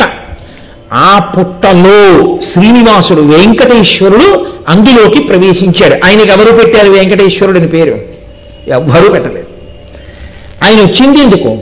పాపమును తొలగించడానికి వచ్చాడు. పాపమనగా ఈశ్వరుణ్ణి చేరకుండా అడ్డుపడుతున్న ప్రతిబంధకం. చిత్రగుప్తుడి ఖాతాలో వ్రాసుకోవలసిన విషయం, నరకమునందు ప్రవేశించడానికి సోపానము. కలిపురుషుని యొక్క ప్రభావం చేత అందరినీ అటువైపుకి ప్రచోదనం చేస్తే ఆయన వచ్చి నిలబడి అందరినీ రక్షించి మళ్ళీ భగవంతుని వైపుకు ఉన్ముఖం చేయడానికి, పాపం పోగొట్టడానికి తనంత తాను కరుణామూర్తి సహనంతో భృగుని కూడా మన్నించి వచ్చిన అవతారం. కాబట్టి ఆయన వేం కట ఈశ్వరుడు. వేం పాపం కటతే అస్మాత్ పాపదహన శక్తిత. ఆ పాపమును తొలగించగలిగినటువంటి శక్తి, ఆ ఈశ్వర తేజస్సు ఒక చోట రాశీభూతమై నిలబడింది. నకృతం దైవ సంఘైశ్చ నకృతం విశ్వకర్మణ స్వేచ్ఛయా క్రీడతే తత్ర ఇచ్ఛారూపం విరాజిత. అది నకృతం దైవ సంఘైశ్చ. వెంకటేశ్వర స్వామి వారి యొక్క మూర్తిని దేవతలు తయారు చేయలేదు. నకృతం విశ్వకర్మణ, దాన్ని విశ్వకర్మ చెక్కలేదు. స్వేచ్ఛయా క్రీడతే తత్ర ఇచ్ఛారూపం విరాజిత. నేను ఇలా నిలబడతాను అని పరమాత్మయే నిలబడ్డాడు. అది శిల కాదు, అది శిల అని అనుకుంటారు. అందుకే ఇప్పటికీ చెమట పడుతుంది అని చెప్తారు. అక్కడ స్వామికి చెమట పడుతుంటుంది, ప్లోత వస్త్రంతో తుడుస్తారు అని. అంత దివ్య తేజస్సు. కాబట్టి ఒకానొకప్పుడు కొన్ని యుగములలో కొన్ని వేల సంవత్సరములు తపస్సు చేసినటువంటి వాళ్ళకి ఆయన పాదములకు ఉన్నటువంటి వేళ్లలో బొటనవేలి గోటికి చివర ఉన్నటువంటి కాంతిని చూడడానికి అంత తపస్సు చేయవలసి వచ్చింది. శూర్యులు తల్లియే విభుని శోభిత పాదనక ప్రభావళించేది భవాంధకారముల చెందక ఉందురు అట్టిదేవిని వైరముతోడనైన గెలువన్నను పంపి శుభంబు చేసి నిష్కారణమైన ప్రేమ ఇదే కంసుని పోలు సఖుండు కలుగునే అంటారు పోతన గారు భాగవతంలో అక్రూడి చేత చెప్పిస్తూ. అంత తపస్సు చేస్తే తప్ప ఏ మహానుభావుని యొక్క పాదమునకు ఉన్నటువంటి వేలికున్న గోటి కాంతి కనపడదో అటువంటి మహానుభావుడు మాంసనేత్రంతో చూడడానికి వీలుగా వీళ్ళు పాపమునకు బాగా వశులై, కామక్రోధములకు వశులై, తేజోక్షీణత చేత అసలు ఈశ్వర మూర్తిని చూడడానికి కూడా తేజస్సు లేకుండా అయిపోతున్న వాళ్ళకి నేనే వచ్చి నిలబడి దర్శనమిస్తానని తనంత తానుగా వచ్చి నిలబడిన మూర్తి. స్వేచ్ఛయా క్రీడతే తత్ర ఇచ్ఛారూపం విరాజిత. ఆయనంతా ఆయన కోరుకుని నిలబడినటువంటి మూర్తి. కాబట్టి ఇప్పుడు ఆయన ఒక వాల్మీకమునందు ఒక పుట్టలో చేరి దానిలో కూర్చున్నాడు. ఇప్పుడు ఆయన ప్రకటనను కావాలి, వచ్చేసింది అవతారం. స్వామి వచ్చేసి వెంకటాచల పర్వతం మీద కూర్చున్నారు. వెంకటాచల పర్వతం మీద ఎందుకు కూర్చోవాలి? ఆ పర్వతానికి కూడా అదే శక్తి, దానికి కూడా పాపమును కాల్చగలిగిన శక్తి ఉంది ఆ పర్వతానికి. కాబట్టి ఇప్పుడు ఆయన ఆ పుట్టలో ఉన్నారు.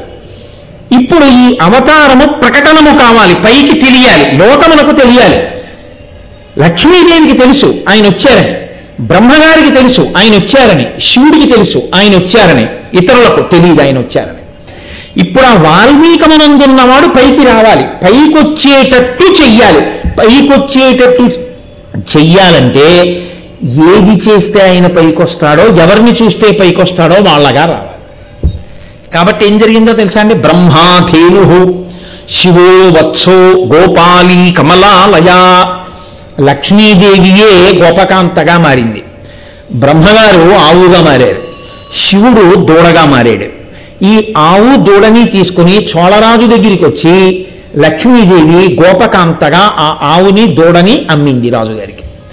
ఆయనకి తెలియదు నేను కొనుక్కున్నది బ్రహ్మగారిని శివుణ్ణి అని. బ్రహ్మగారు శివుడే ప్రవేశించాలంటే గోవు యొక్క శరీరము వినా ఇంకొకటి మార్గం లేదు. కాబట్టి ఇప్పుడు ఆయన గోవుగా దూడగా వాళ్ళిద్దరూ వచ్చారు. లక్ష్మీదేవి చోళరాజుకు అప్పచెప్పి వెళ్ళిపోయింది. వెంకటేశ్వరావతార ప్రకటనము జరగాలంటే ఎంత కథ నడిచిందో చూడండి. చోళరాజు ఆ ఆవుని దూడని చూశాడు. మొట్టమొదటిసారి పితికిది ఎప్పుడు చూశారు పాలు. అబ్బో చాలా పాలిస్తోంది ఈ గోవు, ఈ దూడ, ఈ రెండిటి తేజస్సు ఆశ్చర్యంగా ఉంది.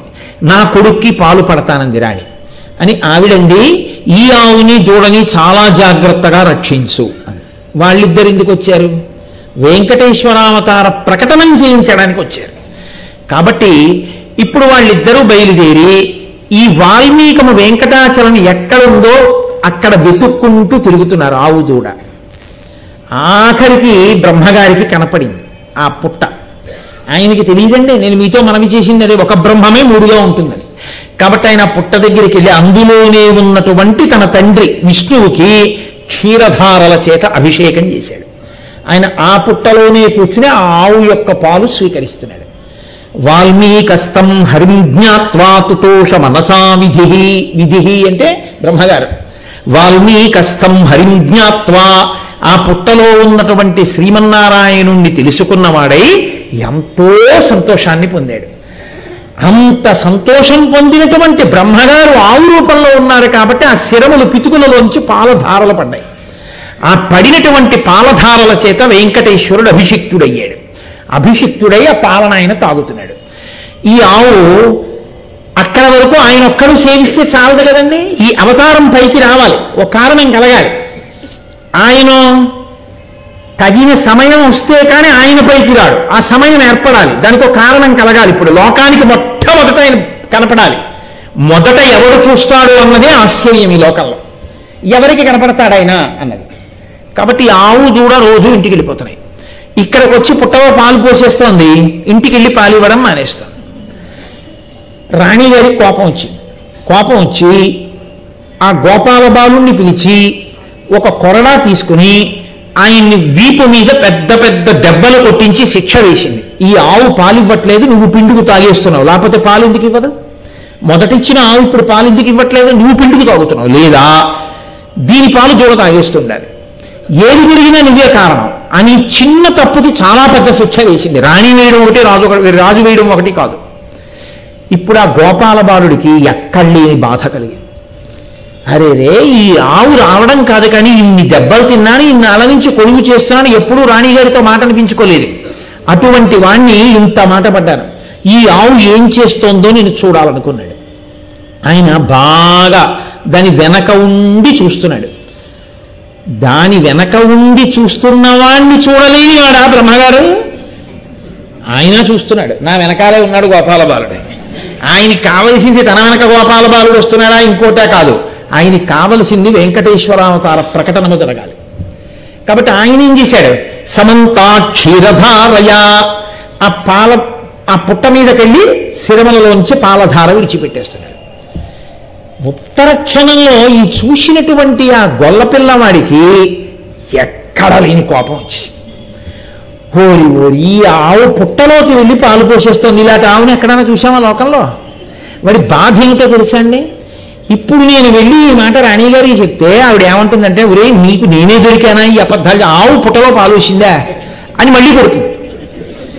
అమ్మా మీరే వచ్చి చూడండి అంటే నన్ను వచ్చి చూడమంటావా అని ఇంకోటి కొడుతుంది. ఈ బాధ వ్యగ్రత కింద మారింది. కలియుగం అంటేనే ఓర్పు లేకపోవడం కదండి.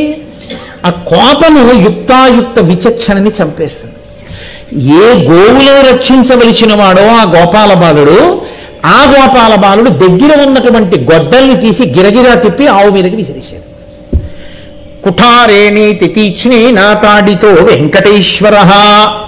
లోపల ఉన్నవాడు, పుట్టలో ఉన్నవాడికి పుట్టలోకి కనబడతాయి, కానీ పుట్ట బయట ఆవు ఉంటే ఆవు పాలు విడిచిపెడుతుంటే ఆవుకి వెనక గొల్లవాడు ఉంటే గొల్లవాడు గొడ్డలు విసిరితే ఆ గొడ్డ వచ్చి ఆవు మీద పడిపోతుందని పుట్టలో కూర్చున్న వాడికి ఎలా తెలుస్తుంది? నాకు మీకు అయితే తెలియకపోవచ్చు, వెంకటేశ్వరుడికి ఎందుకు తెలియదు? ఆయనకి అన్నీ తెలుసు, సర్వజ్ఞుడు. కాబట్టి ఆయన గమనించాడు, అరే రే రే రే రే నన్ను నమ్ముకున్న ఆవు చచ్చిపోతోంది, ఆ గొడ్డలు తగిలిందా చచ్చిపోతుంది. ఇప్పుడు రెండు పెద్ద పెద్ద ప్రమాదములు జరుగుతున్నాయి. ఒకటి గోవధ, రెండు నన్ను నమ్ముకున్నటువంటి భక్తుడు చెనకబడుతున్నాడు. ఈ రెండు జరగకూడదు అని ఆయన వెంటనే ఏమన్నాడో తెలుసా అండి? ఏకైన తులసి మాత్రదలేనాపి నరోత్తమ పూజయే భక్తిభావేన తంరక్షామితి మత్పన అన్నాడు. నాకు ఇవ్వగలిగిందంటే లోకంలో ఏం లేదు, అన్నీ నేను ఇచ్చినవి.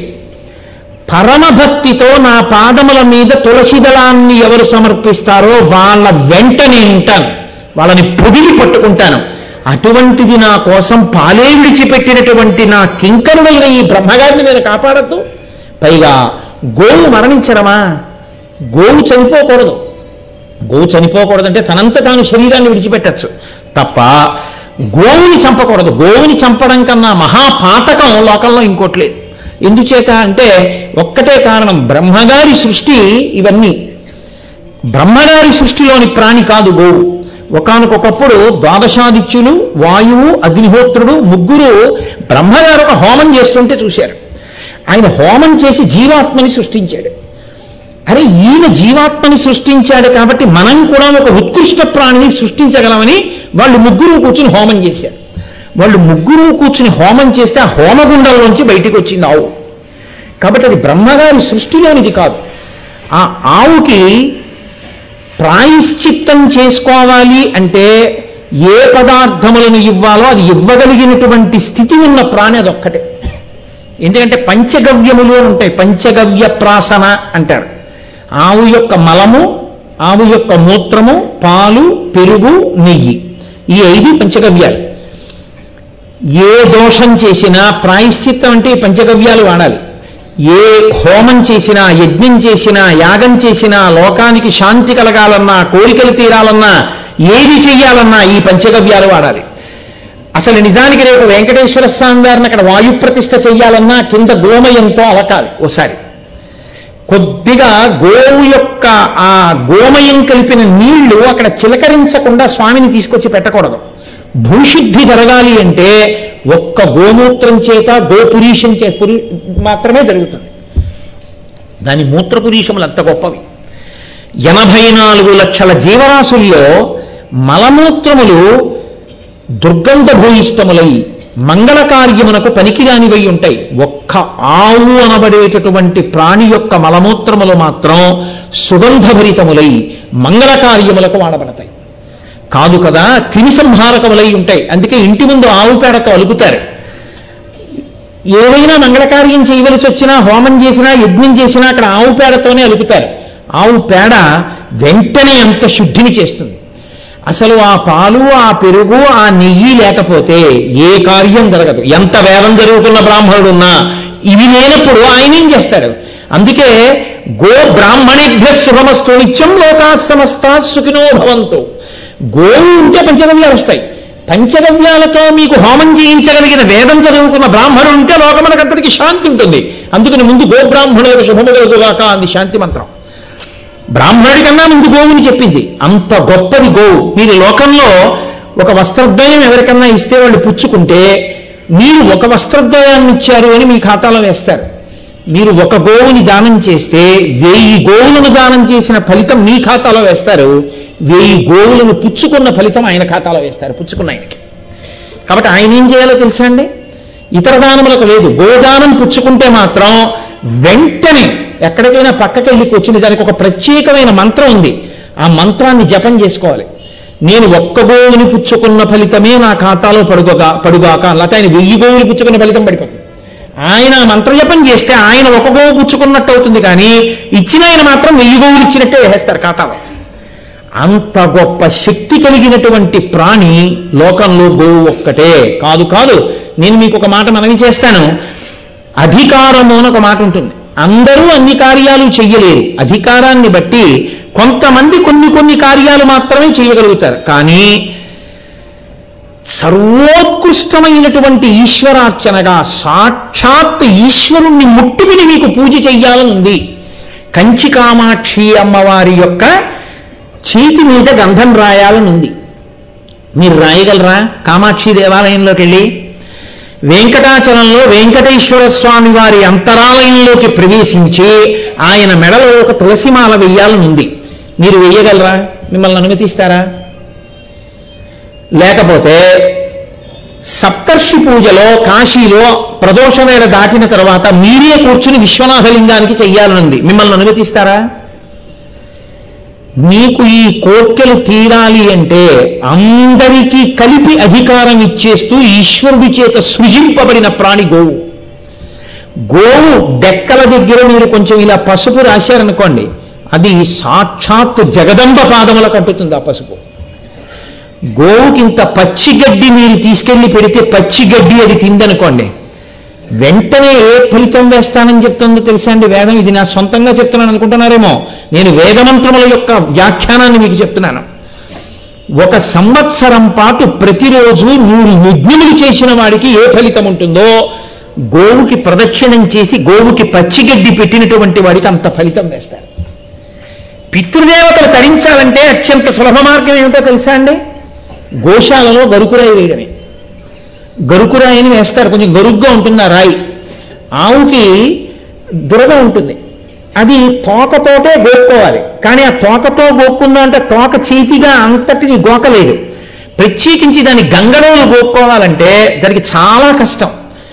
అప్పుడు గరుకురాయి వేస్తే ఆ గరుకురాయి దగ్గరికి వెళ్ళి రాపాడిస్తుంది. అందుకే గోశాలలో గరుకురాయి ఎవరు వేశారో వాళ్ళ పితృదేవతలు ఎన్ని పాపాలు చేసినా వాళ్ళని పాపాల నుంచి వినిర్ముక్తం చేస్తారు. దిలీపుడు గోవుకి సేవ చేసి కొడుకుని కన్నాడు.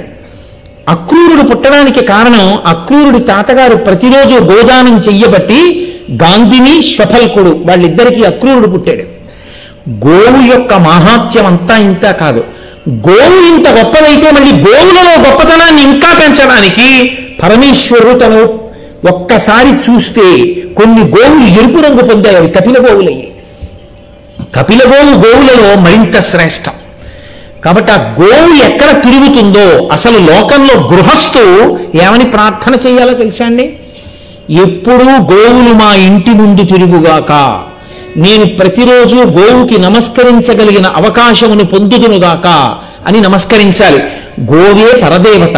పరదేవత ఒక సంకల్పం చేసిందిట, అమ్మ అన్న స్థితి ఎవరికైనా కలిగితే ఆడదానికి ఆవిడ అనుగ్రహంతోనే కలుగుతుంది. అమ్మా అని పిలిపించుకోవాలి అంటే అమ్మవారి అనుగ్రహం ఉంటే తప్ప అమ్మా అని పిలిపించుకోరు. అమ్మ అని నేను ఒక పిల్లో పిలవడానికి అవకాశం ఇచ్చి కొంతకాలం పోయిన తర్వాత నేను ఆ ప్రాణిని తీసేశాను అనుకో, వాడికి అమ్మ అని పిలవడానికి ప్రాణి ఉండదు.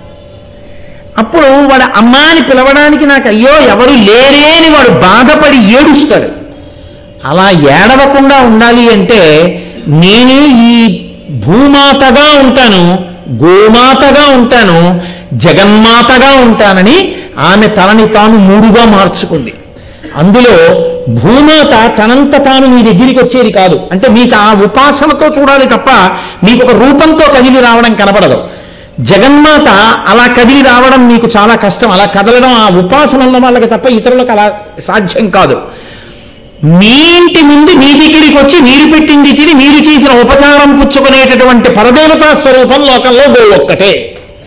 అందుకే పీఠాలలో చేసే పూజలో గజపూజ పశుపూజ, అశ్వపూజ పశుపూజ, గోపూజ పరదేవతా పూజ.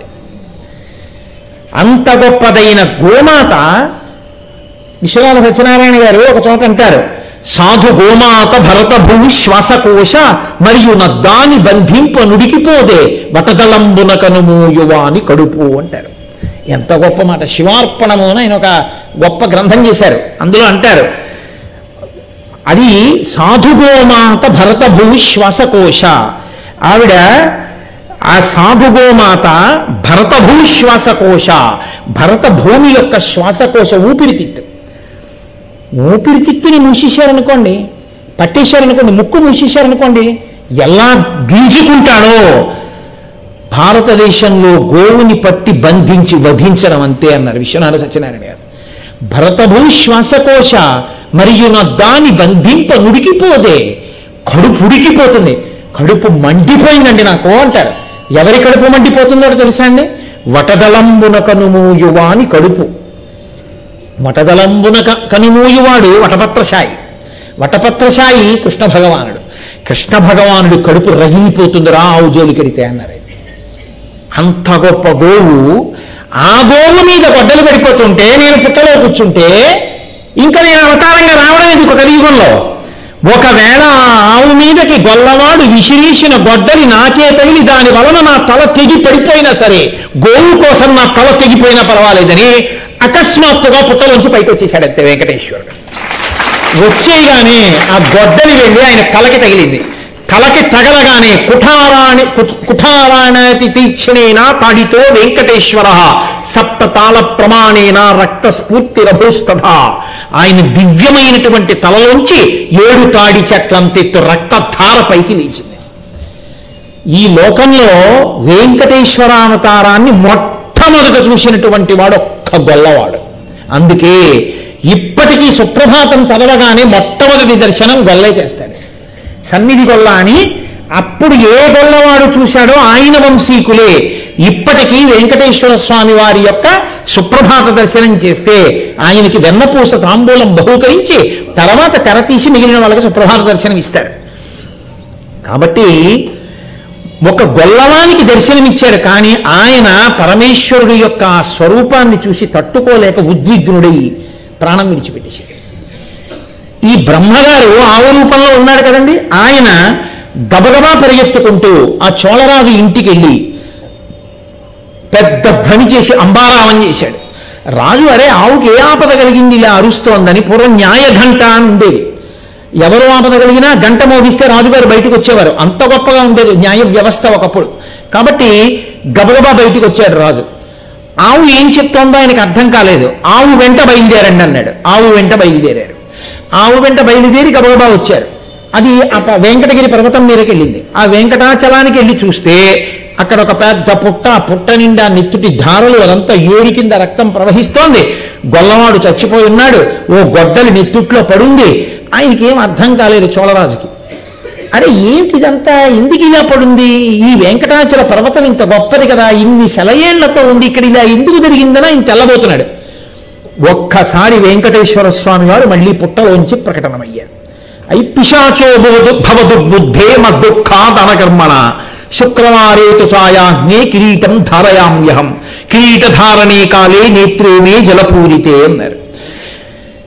ఏమయ్యా, యుక్తాయుక్త విచక్షణ లేని శిక్ష వేశావు.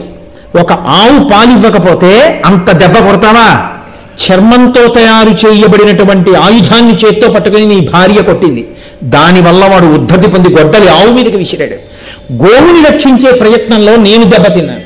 నా దుఃఖానికి కారణము నువ్వు అయ్యావు కాబట్టి పిశాచో భవ దుర్బుద్ధి, నువ్వు పిశాచమగుదువుగాక, పిశాచమై తిరుగు అన్నాడు. ఆయన వెంటనే స్వామి పాదాల మీద పడి, అయ్యో ఇందులో నా తప్పే ఉంది, నా పరోక్షంగా ఉందేమో కానీ నేను ప్రత్యక్షంగా చేసిన అపరాధం ఏముందని అడిగారు. ఆయన అన్నారు, నా అవతారం రావడానికి ఇంకొక ప్రధాన కారణం పద్మావతీదేవిని నేను పరిణయం చేసుకోవాలి. ఆ పద్మావతీదేవిని పరిణయం చేసుకునేటప్పుడు నాకు కృష్ణావతారంలో ఉన్నటువంటి తల్లి యశోద ఇక్కడ వకుళమాతగా దర్శనం ఇవ్వాలి. ఆ పద్మావతి పరిణయ సమయంలో నాకు మామగారు ఆకాశరాజు గారు శుక్రవారం నాటి సాయంకాలం వేళ నా తల మీద కిరీటం పెడతారు. ఆ కిరీటం పెట్టినప్పుడు నా కళ్ళల్లోంచి ఆనంద భాష్పాలు వస్తాయి. నా కళ్ళల్లోంచి ఆనంద భాష్పాలు వచ్చినప్పుడు నువ్వు మనశ్శాంతిని పొందుతావు. అప్పటి వరకు నువ్వు పిశాచమై తిరుగుతూ ఉండన్నారు. ఆ పిశాచ రూపం పొంది తిరిగినటువంటి రాజే తరువాతి కాలంలో స్వామి పుష్కరిణిలో స్నానం చేశాడు. స్వామి పుష్కరిణి స్నానం గురించి మనమంటే ఇవాళ చాలా తక్కువగా తీసుకుని వెంకటాచలం వెడితే 50 మాటలు వెంకటేశ్వర స్వామి వారి దర్శనం చేయడమే ప్రధాన ప్రయోజనంగా పెట్టుకుంటున్నాం. కానీ అసలు స్వామి పుష్కరిణి గురించి మీరు స్కాంద పురాణంలో చదివితే మీరు ఆశ్చర్యపోతారు. 28 రకములైన నరకములను తప్పించాలి అంటే ఒకే ఒక్క మార్గము స్వామి పుష్కరిణి స్నానమే అని నిర్ధారించింది. స్వామి పుష్కరిణి స్నానం కాదు, పుష్కరిణి చుట్టూ తిరుగుతుంటే చాలన్నారు. అందుకే ఆ పుష్కరిణికి పశ్చిమాన్న మహానుభావుడు ఆదివరాహస్వామి వెలిసి ఉన్నారు అక్కడ. అటువంటి గొప్ప పుష్కరిణి ఆ పుష్కరిణి, అందులోకి అన్ని తీర్థములు వచ్చి చేరుతాయి. అందుకే స్వామి పుష్కరిణి స్నానం, సద్గురోహ పాదసేవనం, ఏకాదశి వ్రతం చాపి త్రయం అత్యంత దుర్లభం. స్వామి పుష్కరిణి స్నానం దొరకమంటే దొరికేది కాదు, అది మహాదృష్టం. ఉన్మాదులకు కూడా స్వస్థత పొందుతారు పుష్కరిణి స్నానం చేస్తే అంటారు. స్వామి పుష్కరిణి స్నానం, సద్గురోహ పాదసేవనం. సద్గురువైన వాడు నా కాళ్ళు ఎవరైనా పడితే బాగుండు, ఇలాంటి పిచ్చి కోరికలు ఏమి ఉండవు వాళ్ళకి. కాబట్టి ఆయన పాదములు పట్టడం, ఆయన పాదములు ఒత్తడం అంత తేలిగ్గా దొరికేటటువంటి సేవ కాదు. ఆయన ఎన్నడూ అటువంటి సేవలు అంగీకరించేవాడు కాదు. అటువంటి వాడు మీరు నా కాళ్ళు పట్టండి అని ఆయన అసలు పాద సంవాహనం ఎందుకు చేయించుకుంటాడు? చేయించుకున్నప్పుడు మీకు సద్గురువు యొక్క పాదములు పట్టే అదృష్టం ఎలా కలుగుతుంది? దొరకదు. ఏకాదశి వ్రతం చాపి, ఏకాదశి వ్రతం ఎలా చెయ్యాలని శాస్త్రం చెప్పిందో అలా చెయ్యడం చాలా కష్టం.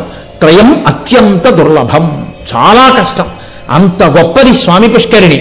ఆ స్వామి పుష్కరిణిలో స్నానం చేసి ఆయన శాప విమోచనాన్ని పొందాడు. మహానుభావుడైనటువంటి వెంకటేశ్వరుడు ఆ అవతారం అప్పుడు ప్రకటనమైంది. ఆ రాజుకి కనపడిన తరువాత అప్పటి నుంచి ఆయన వాల్మీకానికి బయటికి వచ్చి అప్పటి నుంచి ఆయన ఆ పర్వత సానువుల మీద తిరగడం మొదలుపెట్టాడు. అప్పుడు వెంకటాచలం మీదకి ఎవరు వెళ్ళేవారు కాదు. ఎందుకంటే విపరీతమైన చలికి తోడు గుబురుగా పెరిగిపోయినటువంటి చెట్లు, క్రూర మృగాలు, అటువంటి వాటితో ఉండేది. కాబట్టి ఎవరు అక్కడ తిరిగేవారు కాదు. ఆయన ఒక్కరే ఆ పర్వత సానువుల మీద తిరుగుతూ ఉండేవారు. ఆ పర్వత సానువుల మీద తిరుగుతుండగానే ఆయన ఆదివరాహమూర్తిని కలుసుకున్నారు. కాబట్టి శనివారం ఇవాళ చాలా గొప్ప రోజు. ఇటువంటి రోజునాడు మనం వెంకటేశ్వర స్వామి వారి అవతార ఆవిర్భావ ఘట్టాన్ని, ఆయన వెంకటాచల పర్వతం మీద తిరగడాన్ని, ఆయన అవతారంగా రావడంలో ఉన్న కదలికలలో ఆయన నోటితో చెప్పకుండా ఈ లోకానికి ఇచ్చినటువంటి సందేశాన్ని మనం ఇవాళ ఈశ్వరానుగ్రహంగా వినగలిగాం. రేపటి రోజున చాలా గొప్ప మలుపు ఒకటి ఉంది. అసలు వెంకటేశ్వర స్వామి వారి అవతారం రావడంలో, ఆనంద నిలయంలో ఆయన ఎందుకు విలిశారు అన్న విషయంలో, అసలు ఆ కొండ యొక్క శక్తి ఏమిటి అన్న విషయంలో, అసలు ఆ వెంకటాచల పర్వతం ఎందుకంత గొప్పదైందో రేపటి రోజు 6:30 ప్రారంభం చేసేటటువంటి ప్రవచనంలో మీకు విజ్ఞాపన చేస్తాను. మీరు అలాగే ఒక్క క్షణం ఉండండి. నేను మంగళం చెప్పిన తరువాత రేపటి నుంచి జరగబోయే కార్యక్రమాలని మీకు ఒక్క 5 నిమిషాలు వివరణ చేస్తాను. మంగళాశాసనపరై మదాచార్య పురోగమై సర్వైశ్చ పూర్వైరాచార్యై సత్కృతాయాస్తు మంగళం. మంగళం కోసలేంద్రాయ మహనీయ గుణాత్మనే చక్రవర్తి తనూజాయ సర్వభౌమాయ మంగళం. ఉమాకాంతాయ కాంతాయ కామితార్థప్రదాయినే శ్రీగిరీశాయ దేవాయ మలినాథాయ మంగళం. కరచరణకృతం వా కర్మవాక్కాయజం వా శ్రవణనైనజం వా మానసం వాపరాధం విహితం వా సర్వమేత్తక్షమస్వా శివ శివ కరుణాబ్ధే శ్రీ మహాదేవ శంభో. సర్వం శ్రీ ఉమామహేశ్వర బ్రహ్మ